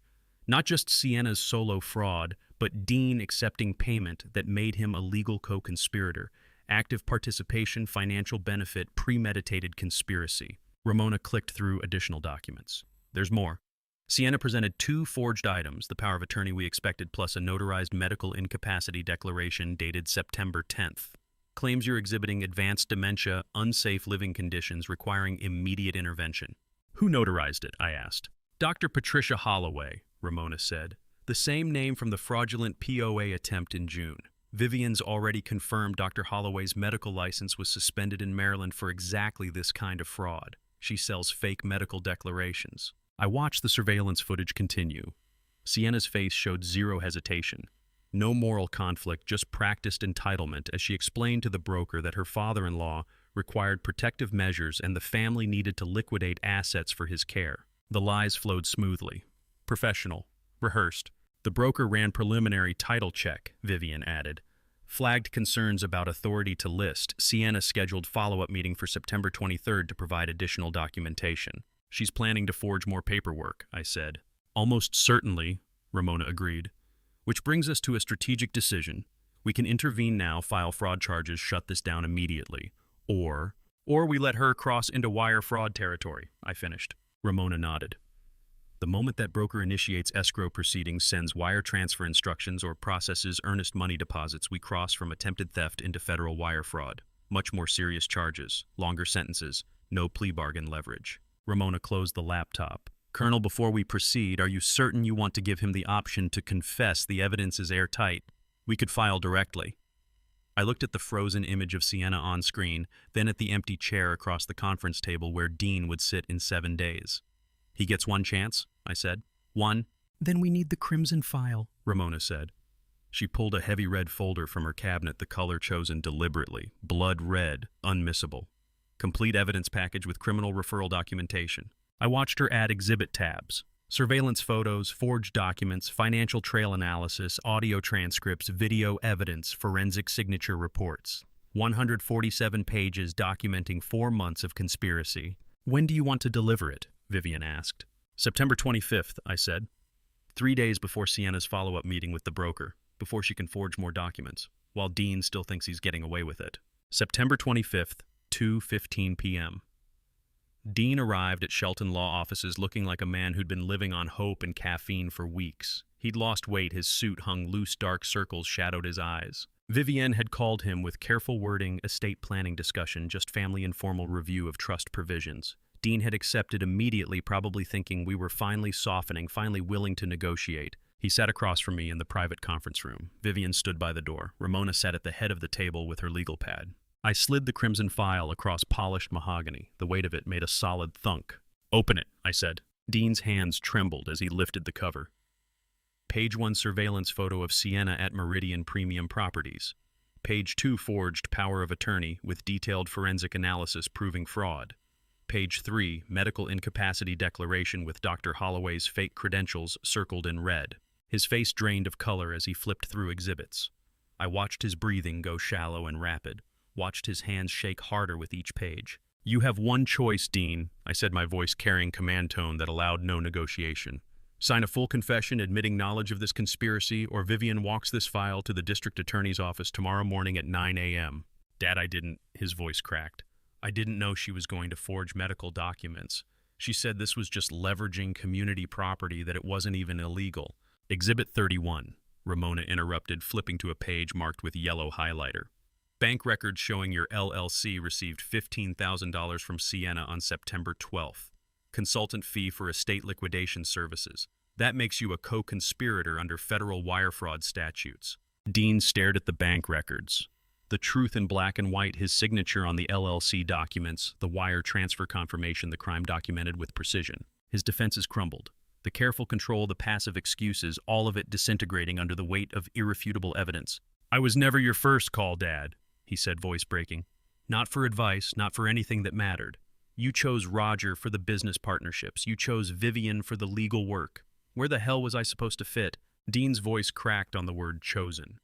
And for one disorienting second, I was back in 1998 watching 8-year-old Dean at his science fair frantically waving at me from across the gym while I finished a phone call with Roger about quarterly projections. I'd held up one finger just a minute, but by the time I'd crossed the room, Dean had stopped waving. He never waved like that again. "So you committed fraud?" I asked quietly. "You helped your wife try to steal your mother's home because you felt overlooked." "I felt invisible," Dean whispered. Dean's hands flattened on the crimson file, and when he looked up, his eyes were red-rimmed, stripped of all pretense. The confession that followed wasn't about legal defense, it was raw emotional truth spilling out after years of resentment. And I felt something crack open in my chest that had nothing to do with strategy or evidence. The estate gates closed behind Sienna's Mercedes at 9:43 a.m. September 26th. I watched from the study window as she drove away without looking back, her final exit from a property she'd never legally entered but had always coveted. Marcus had barred her from this morning's family meeting per my explicit instruction. The crimson file sat on my desk, still sealed. Dean sat across from me, pale and hollow-eyed. Vivienne stood by the fireplace, arms crossed. The room felt like a courtroom. "I need to say something," Dean said quietly. His hands trembled. "About why I stayed silent. I waited. I knew what she was doing," he continued. "Not the forgeries, I didn't know about those until you showed me the documents. But the manipulations, the lies about you, the way she positioned herself as the wronged party while draining your accounts, I knew." Vivienne's expression darkened. "You knew." "I knew," Dean repeated. "And I said nothing. But it wasn't because I was weak, Dad. It wasn't because she controlled me." He looked directly at me, and what I saw in his eyes wasn't shame, it was rage. Old calcified rage. It was because part of me wanted you to suffer. The entry twist hit like a tactical reorientation. I'd spent 2 months believing my son was a victim, a compromised asset manipulated by a skilled operator. But this was something else entirely. "You were always so perfect," Dean said, voice cracking. "The decorated officer, the strategic genius, the man everyone admired. And I was the disappointment. The son who chose law over service, who married wrong, who never quite measured up to Colonel Lawrence Whitaker's standards." He laughed bitterly. "So when Sienna started her campaign, when I saw you finally struggling, finally vulnerable, I let it happen. I told myself I was just keeping the peace, avoiding confrontation. But the truth, I wanted you to know what it felt like to fail." Vivienne moved toward him, but I raised my hand. "Not yet." "That's why you're here," I said. "That's why you're confessing." "Because I was wrong," Dean said. "Because watching her forge your signature, steal your identity, destroy everything you built, that wasn't justice. That was just cruelty. And I helped her do it. Tears streamed down his face. "I'm so sorry, Dad. I'm so goddamn sorry." The silence stretched. Vivian looked at me, waiting for my response. But I had none. This confession changed the tactical landscape entirely. Dean wasn't a compromised asset. He was a willing participant who'd experienced a crisis of conscience too late to prevent the damage. "Leave," I said finally. "Both of you, I need to think." They left. I sat alone with the crimson file and the wreckage of my family. October 5th arrived with surgical precision. Marcus called at 6:47 p.m. "You need to hear this," he said, and played me a voicemail Sienna had left for Dean. Her voice was cold-measured, transactional. "I've accepted a position with Whitmore and Associates in Hartford. I'll be in Connecticut by the 15th. The Alexandria townhouse is yours. I've removed my name from the deed. We had a partnership, Dean, but partnerships require viable assets. You no longer have a viable path into the upper tier, and I don't invest in declining portfolios. Don't contact me." Click. "She's gone," Marcus said. Walked away the moment his value proposition collapsed. I should have felt satisfaction. Instead, I felt something closer to pity. Dean had sacrificed his integrity for a woman who viewed him as a line item on a balance sheet. The pattern interrupt came 3 days later when Vivian found Dean passed out in his townhouse surrounded by empty bottles and financial statements. She called me at 2:14 a.m. "He's not suicidal," she said, "but he's broken. What do we do?" "Nothing yet," I told her. "Let him sit with the consequences." October 20th. Dr. Helena Voss sat across from me in the oncology clinic, her steel-gray hair pulled back in a neat bun, reading glasses perched on her nose as she reviewed my test results. She was mid-50s, precise, the kind of medical officer I would have wanted in my command. "Stage 1, she said, "highly treatable. The biopsy confirms localized prostate cancer, but we caught it early. Your prognosis is excellent. We're looking at a 98% 5-year survival rate with standard treatment protocols." I nodded, processing the intelligence. Not a death sentence, a manageable threat. "However," Dr. Voss continued, "treatment will be demanding. Radiation, possibly surgery, depending on how you respond. You'll need support. Family, ideally." Family? The word hung in the sterile air. I drove home slowly, thinking about timelines and strategic objectives. The cancer diagnosis was the exit twist. I hadn't anticipated a countdown clock that reframed everything. I wasn't planning my revenge anymore. I was planning my legacy. At 6:30 p.m., I called Dean. He answered on the fourth ring, voice hoarse. "It's me," I said. "I have cancer. Stage 1, excellent prognosis, but I'll need help during treatment." Silence. "Here's your opportunity," I continued. "You wanted to make amends. Prove it. Your shift starts tomorrow morning, 7 a.m. You'll drive me to appointments, manage medications, handle logistics. No excuses, no negotiations. You show up, you do the work, you earn your way back into this family, or you don't, and we're done. Your choice." More silence. Then, "I'll be there." "We'll see," I said and hung up. Vivian arrived an hour later. I told her about the diagnosis, the treatment plan, the ultimatum I'd given her brother. "You think he'll show?" she asked, doubt written across her face. 7 a.m., I said, "We'll know by 7:01.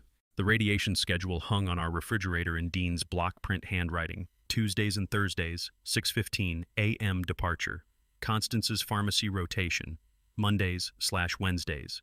Meal prep rotation circled in red, and I realized my son had been here 5 days straight without missing a single 7 a.m. arrival.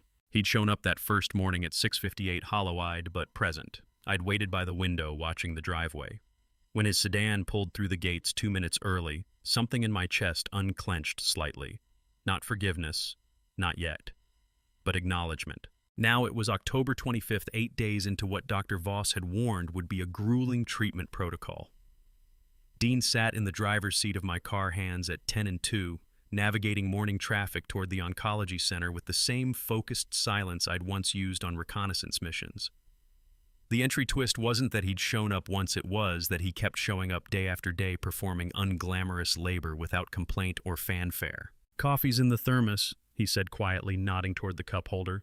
"Low acid like Dr. Voss recommended." I took it. The gesture was small, but precision in small things often revealed character. The radiation appointments were brief but exhausting 20 minutes of treatment that left me drained for hours afterward. Dean waited in the lobby reading case files or checking his phone, always standing when I emerged. He'd learned to read my fatigue levels, adjusting his driving accordingly, slower turns, gentler, breaking no unnecessary conversation. On the ride home that Thursday, he finally broke the silence. "Am I still allowed to be your son?" he asked, eyes on the road. "Or is this just community service until you decide?" I watched the Virginia landscape blur past. The question deserved an honest answer. You're my son, I said. That's biology. Whether you're family, that's something you earn back one morning at a time. He nodded, slowly, jaw tight. Fair. At home, Constance observed his efforts with cautious neutrality. She'd watch him fold laundry in the guest room, organize medication, refills, prep meals according to the dietary restrictions Dr. Voss had outlined. Once, while he was loading the dishwasher, she caught my eye across the kitchen. He's trying, she said quietly. I'll give him that much. The days accumulated like evidence in a case file. Dean drove me to appointments. He picked up prescriptions. He handled the invisible domestic tasks that illness makes, overwhelming trash removal, lawn maintenance, grocery runs. He didn't ask for acknowledgement. He just did the work. I watched Dean measure my medication into the weekly pill organizer with the same focused precision I'd once used for mission briefings, and felt the strangest sensation, not forgiveness yet, but something like recognition. This was what rebuilding looked like. Not dramatic gestures or grand apologies, but consistent presence in the unglamorous details of daily survival. November 2nd arrived cold and clear. Dean had been with us for 8 days without interruption. That evening, after my medication and a light dinner, Constance set her fork down with deliberate care. Dean, she said, I think we need to talk. He went very still. I recognized the fear in his eyes, the terror that this fragile reconstruction was about to collapse. I need to say something, he said quickly before she could continue. His hands trembled slightly as he set down his own fork. I've been trying to find the right words, but there aren't any, so I'll just say it plainly. Constance waited, expression unreadable. I let her destroy you to hurt him, Dean said, looking directly at his mother. I used your pain as a weapon because I was too much of a coward to just tell Dad I felt invisible. I watched Sienna strip your dignity, drain your accounts, forge your signatures, and I said nothing. Not because she controlled me, because part of me wanted you both to suffer. His voice cracked. I am so profoundly sorry, Mom. The silence stretched. Constance's eyes glistened, but her posture remained controlled. I forgive you, Dean, she said finally, and the words hit like a tactical strike, unexpected, decisive. But I need you to understand something. I don't need you to choose me over your father. I need you to choose honor over ego, every single time. She reached across the table. Her hand covering Dean's wasn't surrender, it was a bridge with weight limits clearly posted. That's the standard, I added, watching my son's face. Can you meet it? I don't know, Dean said honestly, but I want to try. Constance's grip tightened slightly. The exit twist arrived in her next words, transforming absolution into ongoing accountability. Forgiveness isn't permission to stop trying. It's the starting line, not the finish. You understand that? Yes, Dean whispered. We sat there, the three of us connected across scarred wood and 18 months of accumulated damage. The medication made me tired, but I forced myself to stay present for this moment. This was what reconciliation looked like in real time, messy, conditional, fragile. Dean looked at his mother's hand covering his, then at me. I saw the question forming before he spoke it. What if I fail? He asked quietly. What if I choose wrong again? Constance didn't pull back. Her voice was gentle but immovable. Then you'll have chosen who you are, she said. The fountain pen moved across heavy parchment with the particular scratch that only estate documents make, and I watched Dean sign away 5 years of asset control without a single negotiation attempt. November 15th, 2024, the day my son proved words could become action. Ramona Shelton sat across from us in her Georgetown office, the trust amendment laid out in precise sections. Vivienne stood by the window, arms crossed, watching her brother with an expression I couldn't quite read. Dean held the pen steady, his hand not trembling. Mr. Whitaker, Ramona said, addressing Dean with professional formality. You understand these restrictions remain in force regardless of rehabilitation, correct? 5 years, non-negotiable. No managerial execution authority, no investment decisions, no asset transfers beyond basic distributions, and most critically, all trust assets are permanently shielded from claims by current or future spouses. Dean met her eyes. I understand. Where do I sign? The entry twist arrived in his tone, calm, undefensive, without the negotiation instinct that had defined his legal career. The son who'd once parsed every contract clause for advantage was accepting draconian restrictions without question. This wasn't performance. This was penance made concrete. He signed each page methodically. Initial here, signature there, date and witness acknowledgement at the bottom. Ramona turned pages. I signed as trustee. Vivienne signed as witness. The scratch of fountain pens filled the quiet office. He didn't even read the restrictions twice. Vivienne murmured to me, quiet enough that Dean might not hear. That's new. It was new. The old dean would have found loopholes, negotiated timelines, pushed for exceptions. This dean simply signed. There's one more provision, Ramona said, sliding a final page forward. Annual review meetings with all parties. You'll provide financial disclosures, employment verification, and character references. Miss one meeting, the clock resets to year one. Dean didn't flinch. Understood. He signed. Ramona gathered the documents, applied her notary seal, and placed everything in a leather portfolio. Effective immediately, she said. Copies will be filed with the estate attorney and the probate court. Mr. Whitaker, you've accepted significant limitations. I hope you understand the weight of what you've just done. I do, Dean said quietly. Thank you. We left the office in silence. In the elevator, Vivian finally spoke. Why didn't you negotiate? She asked Dean. Even just for the annual reset clause. Dean looked at her, then at me. Because I earned every restriction on that document, and because some things matter more than asset control. The elevator doors opened. We stepped into November cold. December 1st brought the final engagement with Sienna. Ramona had arranged a conference call between legal teams, a last opportunity for settlement before potential criminal referral.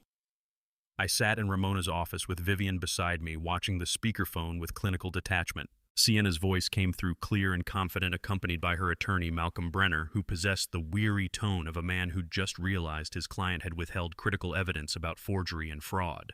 I'm entitled to compensation for the reputational damage this family has caused, Sienna said without preamble. $250,000 settles it quietly. Otherwise, I'll pursue civil litigation for defamation and emotional distress. Ramona's expression never changed. She opened a folder with deliberate calm. Ms. Hayes, she said, using the surname Sienna had reverted to after abandoning Dean. I'm entering into Record Exhibit A, your husband's recorded verbal confession obtained October 25th, 2024, acknowledging full knowledge of the forgery of estate documents captured on authenticated audio with verified timestamp. And Exhibit B, fraudulent power of attorney documents bearing your notarization. Would you like me to continue to Exhibit C through F, or would you prefer I forward this entire file to the Commonwealth Attorney's Office now? Silence on the line. Malcolm Brenner cleared his throat. Ms. Shelton, I wasn't aware. You weren't aware because your client withheld material facts, Ramona said smoothly. I have documentation of wire transfers, forged signatures, and identity theft spanning 14 months. The evidence is comprehensive and admissible. So let me be clear, there will be no settlement. There will be no compensation. Ms. Hayes will withdraw all claims immediately, or I file criminal referral by close of business today. The conference line went silent for 3 seconds before Malcolm spoke again, his voice tight. We withdraw all claims effective immediately, he said. Ms. Hayes, I'll need to speak with you privately about— You can all go to hell, Sienna interrupted, her composure finally cracking. 2 weeks later, Ramona informed me that Celeste Ashford had quietly relocated to Palm Beach. No criminal charges. Her name appeared on CC lines of emails, and coaching a conspiracy isn't the same as executing one. But the Virginia social circuit has a long memory. Within a month, 3 charity board invitations had been quietly rescinded. Sometimes consequences arrive without courtrooms. The exit twist arrived in her next words, revealing the transactional worldview she'd never abandoned. Families like yours always rot from the inside. You think you've won. You're just trapped together with your dysfunction and your precious principles. I'll watch from a distance. The line clicked dead. Ramona closed her laptop with a soft snap. The office felt very quiet. She'll be watching a long time, Ramona said, gathering her files with the same methodical precision she'd used throughout this entire campaign. The criminal statute of limitations is 5 years. I'll keep this file active just in case she decides distance isn't far enough. Vivian exhaled slowly. Is it over? Legally, Ramona nodded. Yes. The trust is sealed, the assets are protected, and Ms. Hayes has no claim to anything. She's out. And practically, I asked. Ramona looked at me with the same clear-eyed assessment she'd brought to every battle in this war. Practically, Colonel, that depends on whether your family can heal faster than its scars. The legal work is done. The rest is up to you. See. The pine tree stood lit in our living room corner with low instrumental music playing from Constance's old speakers, and I realized this was the first holiday gathering in 8 months where nobody was performing December 15th, 2024 imperfect but honest. Ramona had asked whether we could heal faster than we scarred. The answer sat around our dining table that evening, tentative but real. Dean carved the roast with careful attention, serving Constance first without being prompted. Vivian set out dishes, her movements less guarded than they'd been in months. The conversation stayed light, whether Dean's caseload at work, Vivian's plans for New Year's. Nobody mentioned Sienna. Nobody referenced the trust restrictions or the legal battles. We existed in the present tense carefully. You remembered Mom takes her coffee light, Vivian said to Dean as he poured after dinner, her tone cautiously warm. That's good attention. I'm trying to notice things I missed before, Dean said quietly. Constance accepted the cup with a small nod, not forgiveness that had already been granted, something closer to acknowledgement that effort was being made and registered. I watched them from my chair, the fatigue from treatment making me content to observe rather than direct. The radiation had ended 2 weeks earlier. Dr. Voss had been pleased with my progress. The envelope from her office sat unopened on my desk, upstairs scan results I'd received that afternoon but hadn't yet shared. After Dean and Vivian left, I climbed the stairs slowly and opened the envelope in my study. The language was technical but clear, clean margins, no residual cancer detected, excellent response to treatment. 5-year survival prognosis upgraded to 99%. I sat with the news for several minutes, then pulled out the trust amendment Ramona had filed. The entry twist arrived in my decision. I could modify the 5-year probation clause, now reduce it as a reward for Dean's consistent effort. But mercy and accountability weren't opposing forces, they could coexist. The probation would stand. Clear margins didn't mean trust ran on medical timelines. Healing happened in inches, not pronouncements. I filed the scan results and went downstairs. Constance looked up from her book. Good news, she asked, reading my expression. Clear, I said. Dr. Voss is very pleased. She closed the book and crossed the room, wrapping her arms around me with the particular fierceness of someone who'd nearly lost what she'd fought to keep. We stood there in the quiet living room, the pine tree lights casting soft shadows, two people who'd survived something that should have destroyed them. December 20th arrived cold and bright. Dean came by for his weekly check-in, part of the informal accountability structure we'd built alongside the legal framework. We walked out to the frost-covered back porch with coffee, our breath visible in the morning air. When will you know I've earned it back? Dean asked, looking out over the winter yard. Full confidence, I mean. I considered the question carefully. The frost on the porch railing looked like careful sugar work, beautiful, fragile, and completely dependent on temperature holding steady. Trust doesn't return because an apology was well-written, son, I said finally. It returns in inches. You show up consistently. You choose honor when it's inconvenient. You demonstrate over months and years that the person who enabled that betrayal doesn't exist anymore. And one day I'll realize I'm not checking anymore. That's when you'll know. Dean absorbed this without defensiveness. How often will you check? Biannual reviews for the first 3 years, I said. Annual after that. Financial disclosures, character references, employment verification. The trust amendment outlines it all. And if I pass every review, then you'll have demonstrated exactly what you're trying to prove, that you can sustain honor under ordinary pressure, not just crisis conditions. Dean nodded slowly, cupping his coffee with both hands against the cold. I will make myself worthy of the name, he said quietly, however long it takes. I looked at my son, thinner than he'd been in June, more careful in his movements, carrying the weight of consequences without complaint. This was what rebuilding looked like. Not dramatic transformation, but consistent small choices compounding over time. I believe you're trying, I said. That's not nothing. We stood in companionable silence, watching frost melt where sunlight touched the lawn. December 29th brought unseasonably warm weather. Constance and I drove into town for errands, taking the scenic route that curved past Piedmont Country Club. I hadn't planned it, but when the gates came into view, I didn't avoid them. Constance looked at the exact lawn where Sienna had shredded her in front of the luncheon crowd 8 months earlier. Her expression stayed calm, almost curious.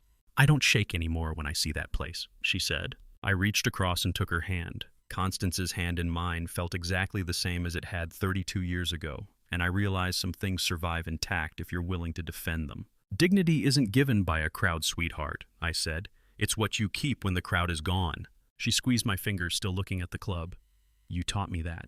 This whole mess, you showed me what it looks like to set boundaries without apology. The exit twist arrived not in confrontation, but in wisdom.